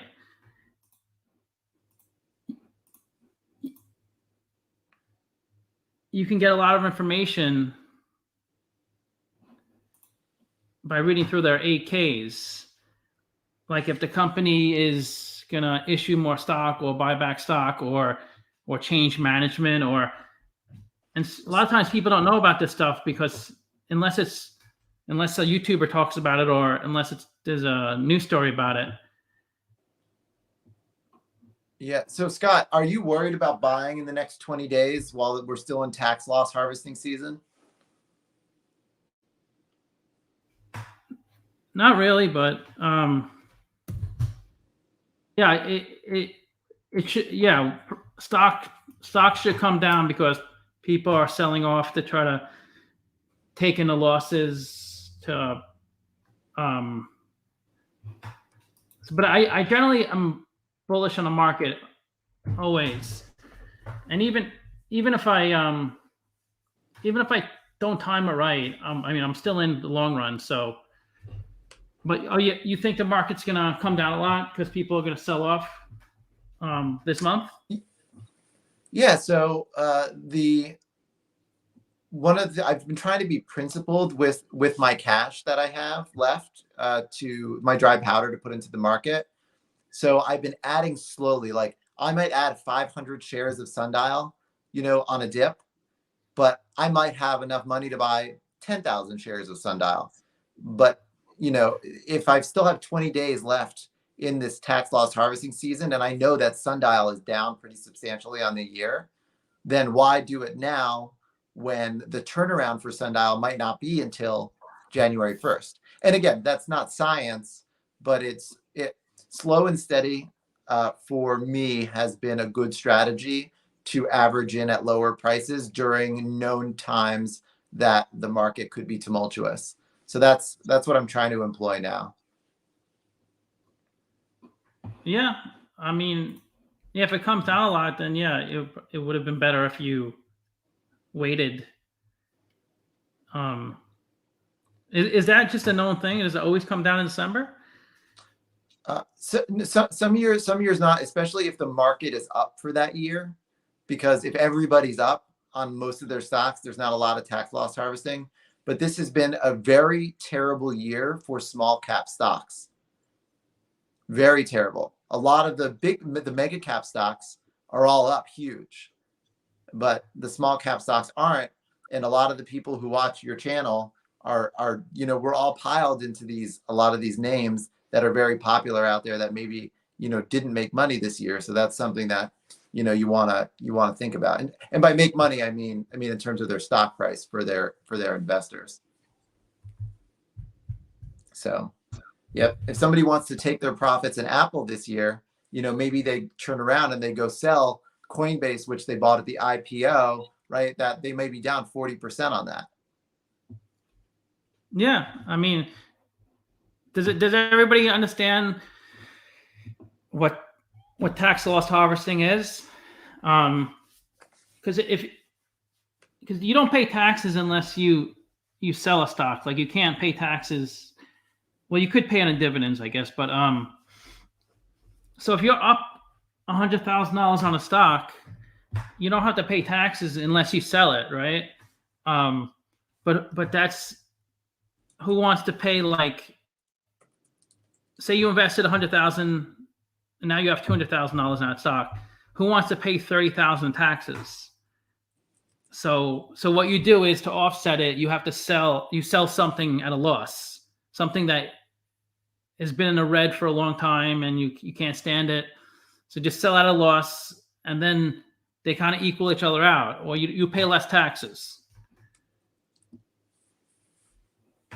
That's right. And the risk of tax loss harvesting is that if you love a stock and you sell it to try to tax loss harvest, you have to wait a certain amount of time before you can rebuy that stock for the tax loss to take place. And by the time you get back in, that stock might be way higher and you might not be able to get in at that price again. So tax loss harvesting also has its own risk, which is why a lot of people don't do it, even though it helps them with their short-term taxes. Right. I think I did a video on taxes. I think it's in my Excel spreadsheet. Oh no, my old Excel spreadsheet had taxes in it. Oh no, Scott, you got a great group of guys here, or a great group of people here. I'll tell you on the channel. Yeah. No, yeah, it's awesome.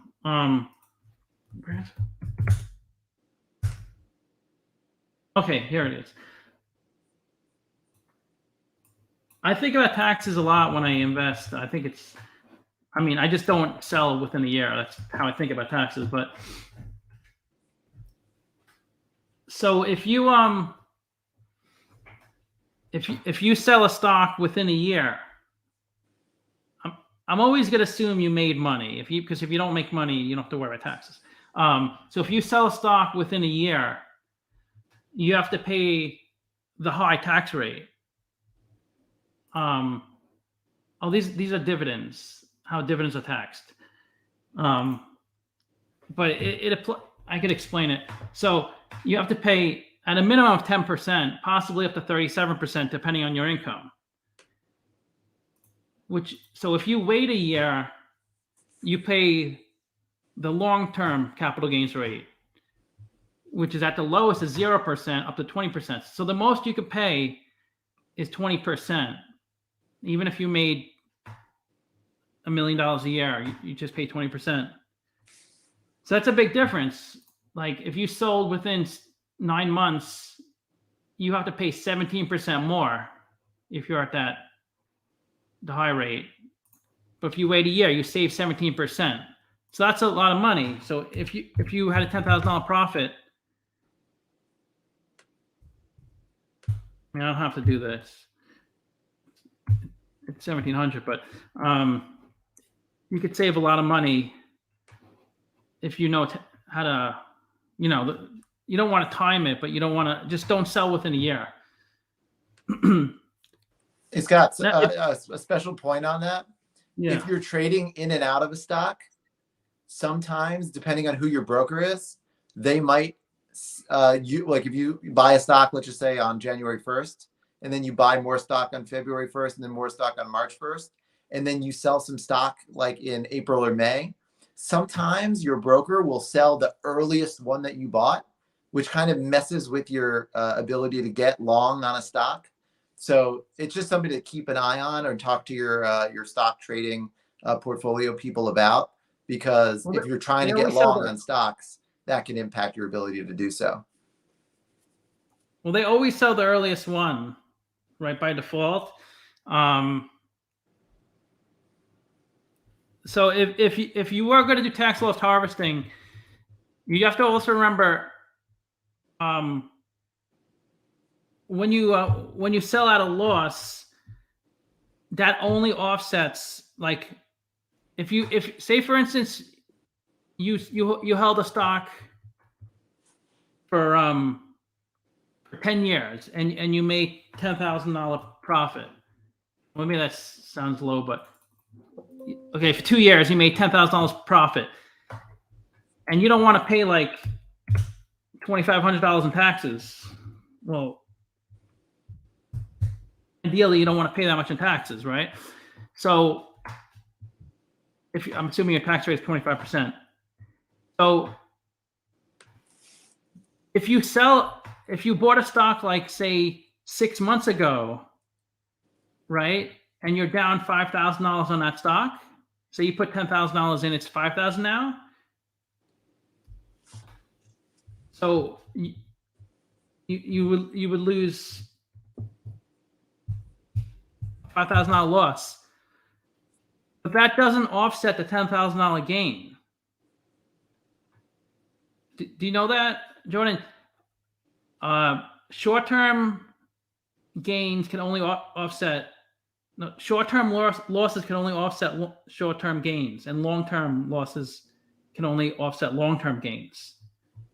Yeah, that's my understanding too. It's very similar because it has something to do with like the fact that the long-term gains are taxed at like a lower rate, so you can't offset my understanding is you can't offset like a gain that would be like a short term, right? Because that would be taxed at a 30% rate. If you try to do the tax loss harvesting yourself, you should know that, because is anybody even listen to this? But I don't know if this is getting too like confusing, but if you sell at a loss and you want to offset your gains, you have to make sure the gains are in the same bracket, like long-term gains, long-term losses, short-term gains, short-term losses. It's pretty straightforward once you get it, but you may mess up and sell something at a loss and it doesn't work. You can't. There's probably a great article out there too, you guys. If you go into Google and type in short-term gains, long-term gains, offsetting taxes, you probably find something really good. And you can always drop something in the comments later, Scott.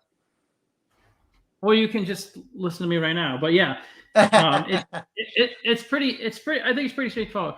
But with dividends, you get taxed at the higher rate if you held the stock for less than 60 days. So if you bought a stock for the dividend, right? So you buy a stock right before the ex-dividend date, and you get your dividend, you have to pay the highest rate if you held the stock less than 60 days. But if you hold it more than 60 days, you pay the lower rate. Hey, But Scott, what did you REITs and know? MLP? What's Hey, that? Scott, did you know? I didn't know that dividend fact. I learned it from one of your videos on the Oh qualified yeah, dividends. was it? Yeah, with REITs and MLPs, you always pay the higher rate, the short term capital gains rate. Now, whenever I say things in my videos, it's always to try to convey the message. But if you want to get even deeper, like it's not exactly this way. You have to kind of look into a lot of other things. But that's kind of like the high level explanation for this stuff. What's the best dividend stock on the market right now? So yeah, when you invest in a dividend stock, it's the same thing as investing in any other stock. You want it where it's a solid company that's going to be able to continue paying a dividend. You don't want to just say, oh, this is 15% dividend, so I'm going to invest in this one. It's the most. But then they cut the dividend to 2% next quarter because they couldn't afford it. I'm pretty sure losses offset gains of the same type. But after that, excess losses of one type should be able to offset gains of another type. No. Wait. Only short-term losses, short-term capital gains losses offset short-term capital gains profits. But it carries over. Like if you have a loss of $25,000 and you can't offset it, it carries over until you can offset it. You know, my What friend did was they say? talking to me about this too, that there were some weird things about it with the offsetting stuff. You can carry. What was it again?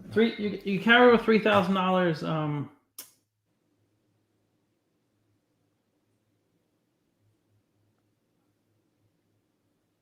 Now I'm confusing myself.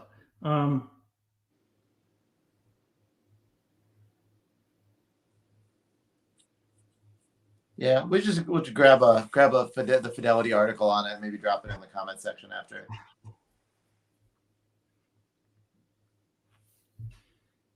But that's always been Oh, my right. Okay.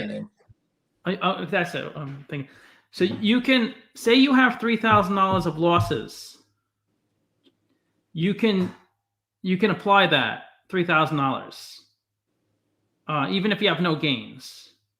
You can apply that, but after $3,000, it carries over. Like so, if you have $100,000 of losses, you can't claim all $100,000. You could claim $3,000 every year. You can claim $3,000. But if you had a gain of $97,000 and you had a loss of $100,000, then you could take the whole $100,000 because you could apply the $97,000 to the gain and you get $3,000 of losses a year max before you carry it over.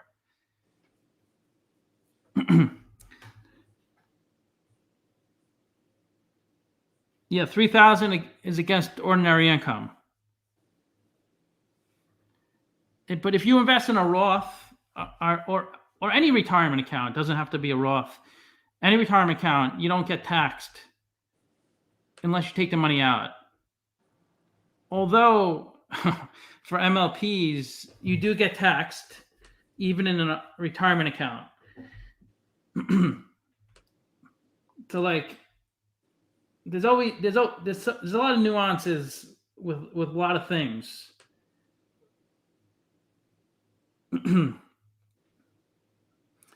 I learned something new this week. Jordan, do you do live streams besides the earnings calls? Yeah. Yeah, so I have done live streams. I haven't signed up for a cool platform like you got here, Scott, yet. I've been waiting for the channel to develop a little bit. So YouTube has like their own live streaming platform, but it's like It's not nearly as fun as what we're doing now, but expect over the next couple of weeks for us to do things like live streams on, you know, some of our favorite stocks there. And it'll be more along the lines of what we're doing here, with everyone being able to comment and participate in the live stream as we go along. But yeah, so like, I don't know, like what I think we've done multiple live streams, like when Sundial's been getting hit or when Sundial was skyrocketing, you know, trying to get a hold of, you know, how I was feeling, how everyone was feeling in the chat about, you know, the stock that day. Because really, you know, that's what these YouTube channels are about. It's about the camaraderie and it's about the group, right? Right. Well, we're here to learn about the market and obviously make money. And that's our connection. Or a lot of channels, they could be a gamer, that's their connection, but they obviously, you can always branch off and talk about things besides what, but yeah, exactly. I was thinking, somebody, oh yeah, a King Khan, he said, if the new bill is passed, we could get taxed on unrealized gains. I don't think they'll do that. I mean, anything's possible. I just don't think they'll do that, because like Elon was talking about it. If they pass that bill, if like Jordan, you know about that, right? We may start getting taxed on unrealized gains before we sell. They better not. That's got to be unconstitutional. Elon said if he does that, he doesn't have a salary, so he has to sell lots of Tesla stock just to pay the tax bill, which will drag the price way down because he's selling like 10% of the company in one shot to pay his tax bill. My guess is that will never get passed. I mean, these guys got way too many rich friends for something like that to happen, right, Scott? I can't imagine that happening, because not only it's just so confusing trying to keep track of that. So every year, it's like you have to mark to market your portfolio probably every year. Buffett talks about that a lot in the annual meeting thing, how he has to mark to market because he has a lot of insurance in the portfolio, so that has to be marked. So he's passing through, like, one quarter you'd see like net income of $70 billion, and the next quarter a net loss of $40 billion. And it's like, it's because he has to mark to market his portfolio. It's not real cash. It's kind of like if every quarter we had to like pay taxes on our gains or losses, unrealized, and it would just be these huge swings. I got to come up with now $25,000 just to pay my unrealized gains. So you have to sell a bunch of stock. And the next quarter you have these big losses. So it would just be ridiculous. It doesn't make sense. M. Taylor wants the taxes. He said he's got over $1 billion. He'll pay it. It would be a good problem to have. But if you're in Elon's position, it would be a really frustrating problem. In our position, of course, we're like, wow, could you imagine having billions of dollars in taxes? I couldn't even imagine.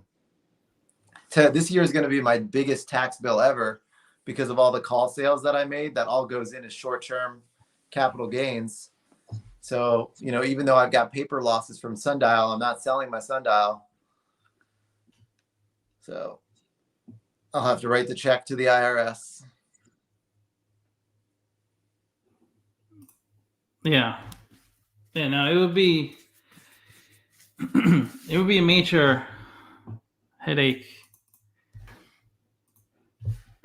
Maybe I'll go donate some blood, you know, Scott? Yeah, we need to start We need a side hustle, all of us. We got to start. Maybe I'll get a job. Side hustle for our taxes. That would be a nightmare. GDX at 52-week lows.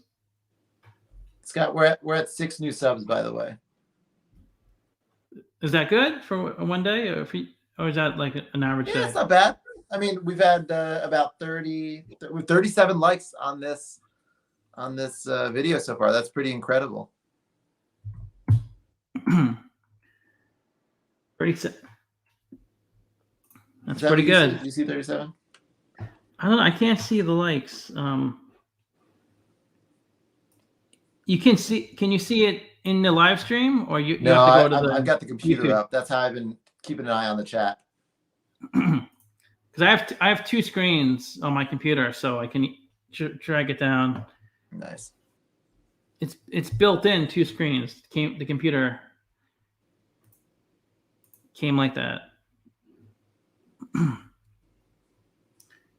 The Ideanomics is pretty popular. I'm already at 1,000 views. I posted it at 8 a.m. today. Wow. That's kind of like my,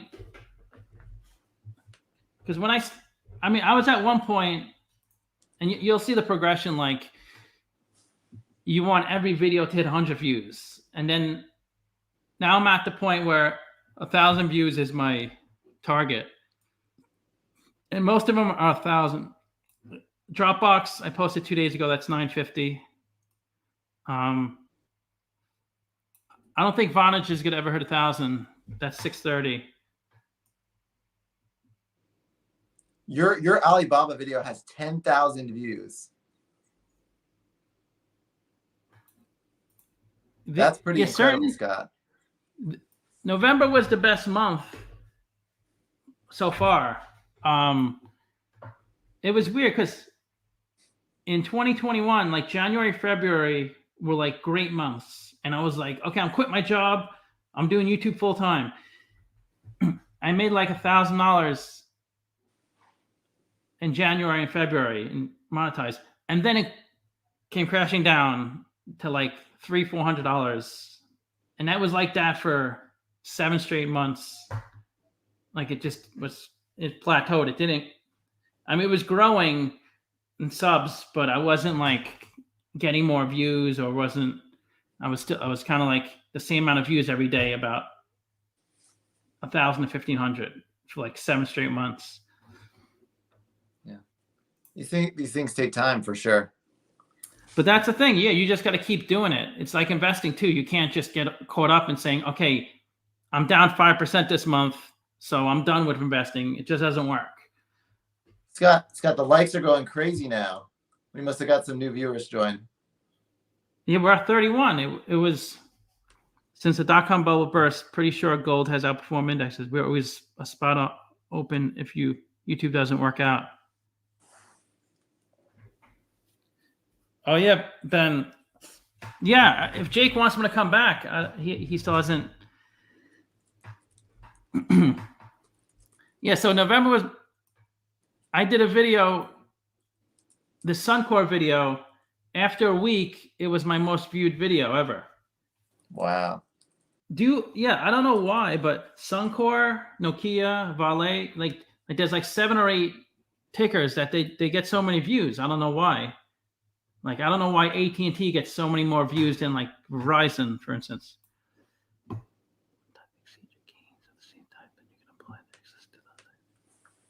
Yeah, Suncor. I mean, are those solar stocks just like super popular with like a pretty large group of people? I don't know why. Like, yeah, I don't know why like Suncor gets so many more views than like other oil and gas companies. Like Energy Transfer gets so many more views than other midstream companies. I mean, it's a big midstream company, but like, I don't know, like just certain stocks just get more.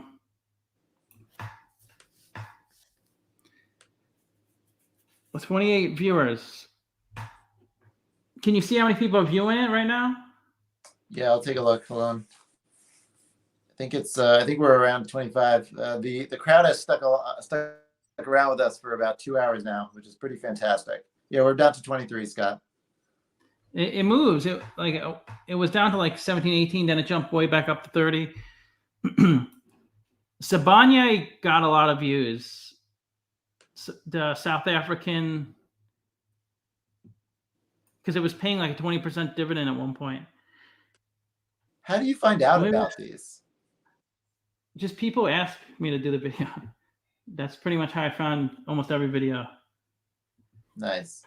The videos I do on my own get like hardly any views. So I just listen to my subs. They know what's trending.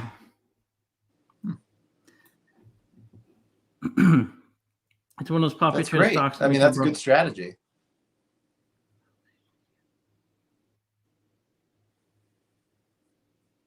If I don't worry about inflation unless you have cash in a savings account. Inflation is a tax on savings. If you have your money invested either in your home or in a stock market, it just moves with inflation. Are you averaging down on what? No, I'm not going to buy any waiter. I put too much into it. I think there's no way I'm going to average down on it because normally I wouldn't buy it to begin with. But I'm doing it. Scott, I also own Waiter. I meant to mention that earlier, but I didn't know if there was a good time. Oh, you do own Waiter, okay? Yeah. Because I did a video on them, and I was like, it looks really good. They're just about almost at profitability. I think didn't they put up a profit in the last quarter? Well, it went up 11%. Is that after hours? It went up 11% after hours on Friday. I might have been right at the end of the day. I can't remember. Because so I have not done a video on Waiter on my channel because there's a reason for that. Stockaholics. What? Stockaholics is here. This guy's a genius on oil tankers. Nice. Everybody sub to Stockaholics. He's one of the few YouTubers I've learned from. And I'm not bashing other YouTubers, but people just have their own format, and it's nothing new to me. It's just kind of information. But I learned so much from his channel in the tanker industry. But you can apply it to other things as well.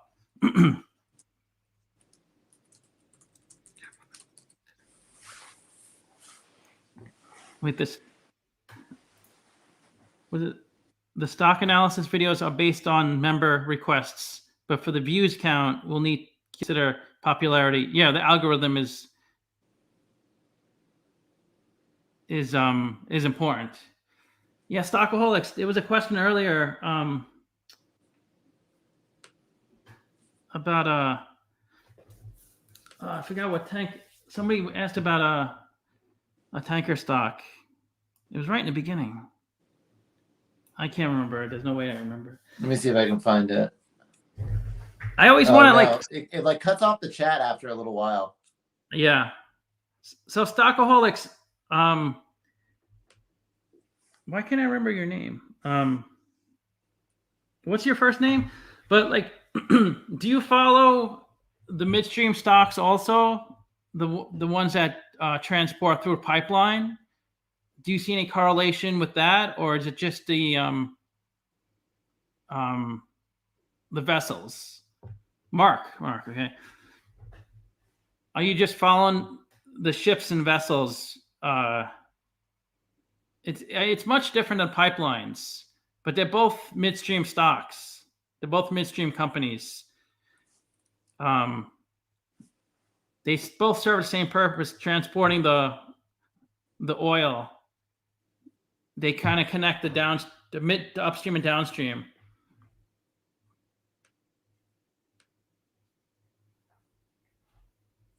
Yeah, I mean, the definition of midstream is is to store and transport oil. And the stuff you follow are the ships that transport the oil across the ocean. But the most common way to transport oil is through pipeline.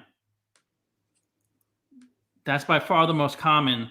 But you can't do that, obviously, through pipeline from Africa to the United States. You have to do it by ship or plane. Those are only two options. Right. But I wonder why Wader went up so much, 11% after hours. Scott, that thing is traded by, I think, people who are just moving that stock to move that stock.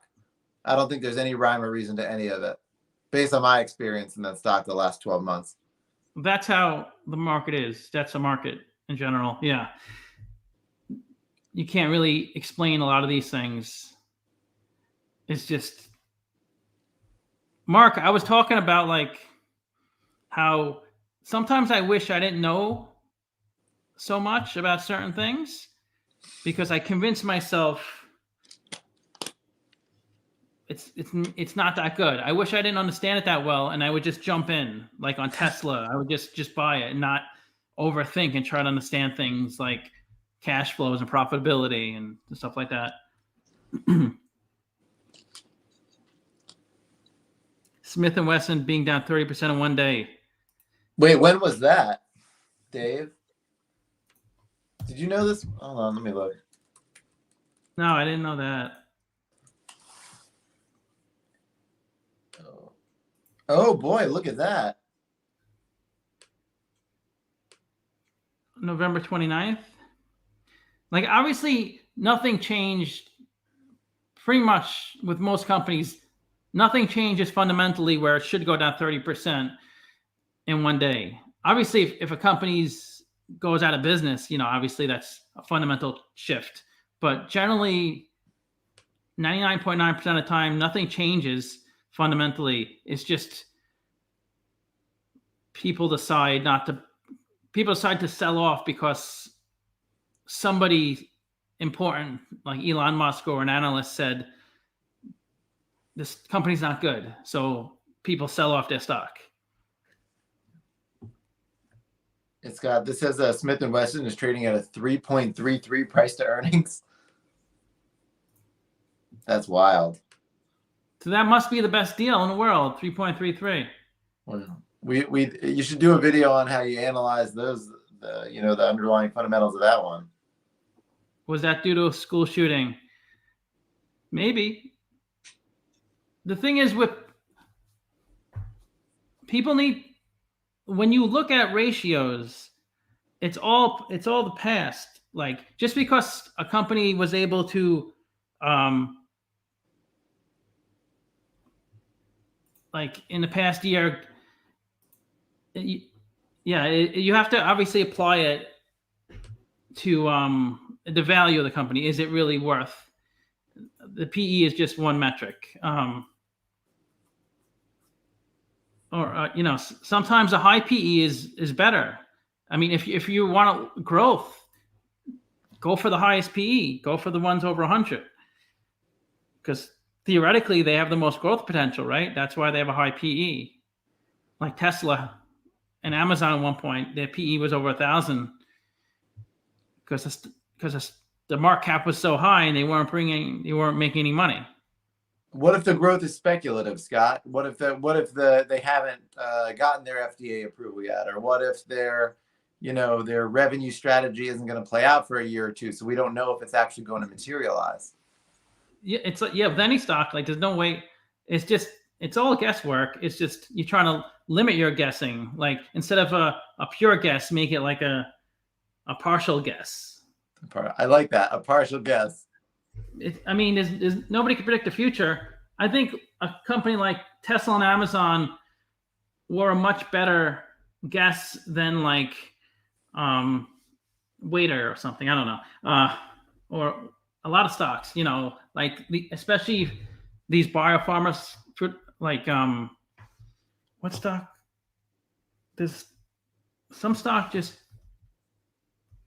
Damn, I can't remember. they didn't fail. They got denied FDA approval. They just got denied something by the FDA on the most recent. It looks like people might start to be winding down pretty soon here. It's down to 18. Yeah. Yeah, we should probably. Coming up on 11:30 East Coast. You know these people go to bed early. Session Bio. Is that it? Session? Session Bio. I don't think. Yes, Session Bio. Okay, that's the one. It went down a ton because the FDA didn't approve the drug to continue the process. They didn't deny it. They just said you have to fix some things before you can move to the next level. Oh, wow. So stock kind of crashed. Okay, but it's later by you, so yeah, maybe we should call. This is over 2 hours. It's almost an hour longer than usual. Someone said it was a record for your live stream, Scott. For your I guess since you started though. I think that's accurate. Yeah. Keep it going. Let's all night. Let's do it till. Well, you're 920 or 1020? I'm 1020. They gave you a unique count of viewers at the very end.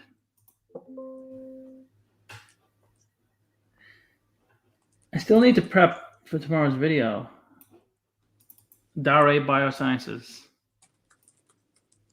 Scott, have you been reading my comments as I've been putting them in? What comments? Oh, I've just been commenting in the comment section with all the viewers. Oh yeah. Oh, I've been seeing 2% every year for the last 30 years. Oh yeah, DocuSign. I think I'm gonna do a video on DocuSign.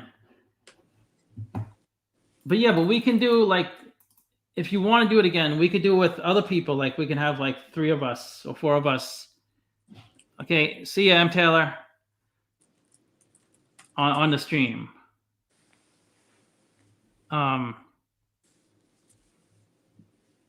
Did anybody from your channel come on, Jordan? A lot of people on my channel don't comment. I haven't seen any familiar faces with comments. It's tough because it doesn't populate. Scott, it doesn't populate on mine that I'm on this channel, right? It only populates on yours. What? Yeah, you would have to send a like a comment, or do you do that? I posted it this afternoon. But like a lot of the people who get my alerts, they don't necessarily get the comment. But like when I go live on my channel, like some of my sundial videos have hit 100 viewers like at one time, like my sundial live streams. Right. So, but they all get the notifications, and I feel like sundial is something that people are pretty passionate about. So when they see that something's going up on sundial and it's coming from me, they usually would want to do it. And I'm sure people would have come on this channel if they knew it was happening. But I know probably about 10 of my close friends and family have been on, and I'm sure that as soon as I turn my phone off of Do Not Disturb, I'm gonna have like a dozen text messages about the video today, about the live stream. Should be great. Yeah. That sounds good. Yeah, I mean, as you grow, even at, what do I have? 23,000. Even at 23,000 subs, I've never had 40 viewers at one time, so it's a small population. I hope the market crashes because What's that? What'd you say? Oh, just saying you. You go first. I hope because I have some money coming in from something, so I'm really hoping the market crashes, so I can invest when the market's low. But that's all I was saying. What were we saying? Yeah, I really want you to get super passionate about one way on Sundial, and then we'll just do live streams just debating Sundial. We'll have like thousands of viewers at the same time. I'm gonna put some money into Sundial just so I could track it better, and then I could feel your pain or feel your happiness as the stock moves. I'll just put like 100,000. I don't want to put too much into it. Oh, very funny. Oh, wait, is that a joke? I don't know how much money you have. It's a joke. Okay. I'll just put, I don't know how much I'll put in. It's a cannabis company, not a marijuana company. That's is IDEX a buy? Yeah, Sundial is barely a fluffy green stuff company. You know, they grow some of it, they retail a lot of it, and then they use all of their cash to just dump buckets of money into the industry. They're mostly retail, right? That's what their main revenue stream is, from retail. Yeah, I think their revenue stream is ultimately going to be like banking, then retail, then the actual growing of the stuff, which is the opposite of the way it was a year ago, I think. They were the most talked about cannabis stock in the beginning. Yeah. But okay, yeah, I think this was a good this was the best one, right, guys? The best live stream. Well, Mark was good too. Mark was last week. He was the expert on tanker stocks. But yeah, hopefully you could do it again, and we'll have maybe a few of us on the same time. I caught awesome, the bottom. Scott. I had a great time with you, and with all of your amazing subscribers.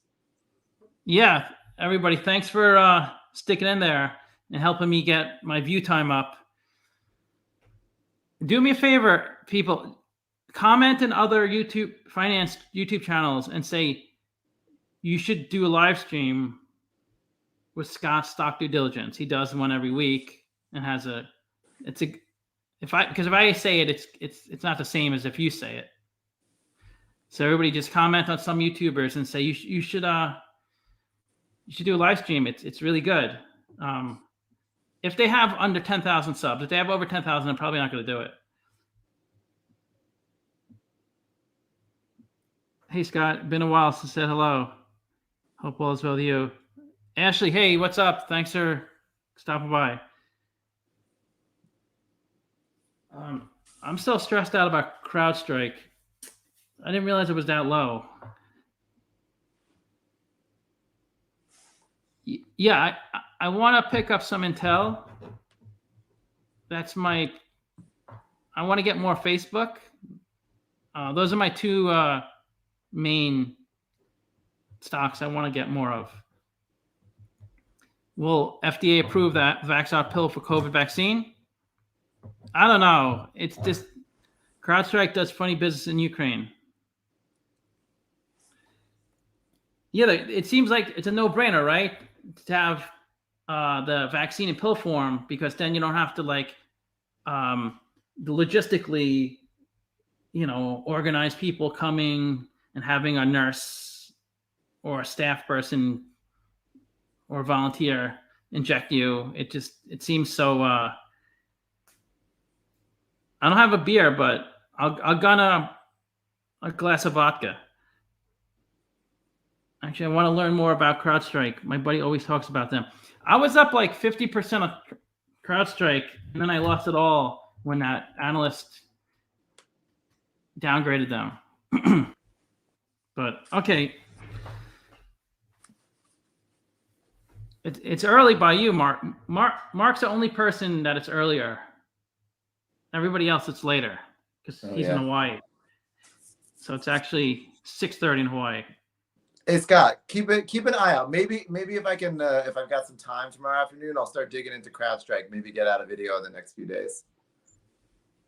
Yeah. We'll keep in touch.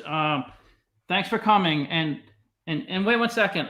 I'm going to close out. But everybody, thanks a lot for coming, and definitely leave a comment and subscribe to Mark's channel and the Jordan channel.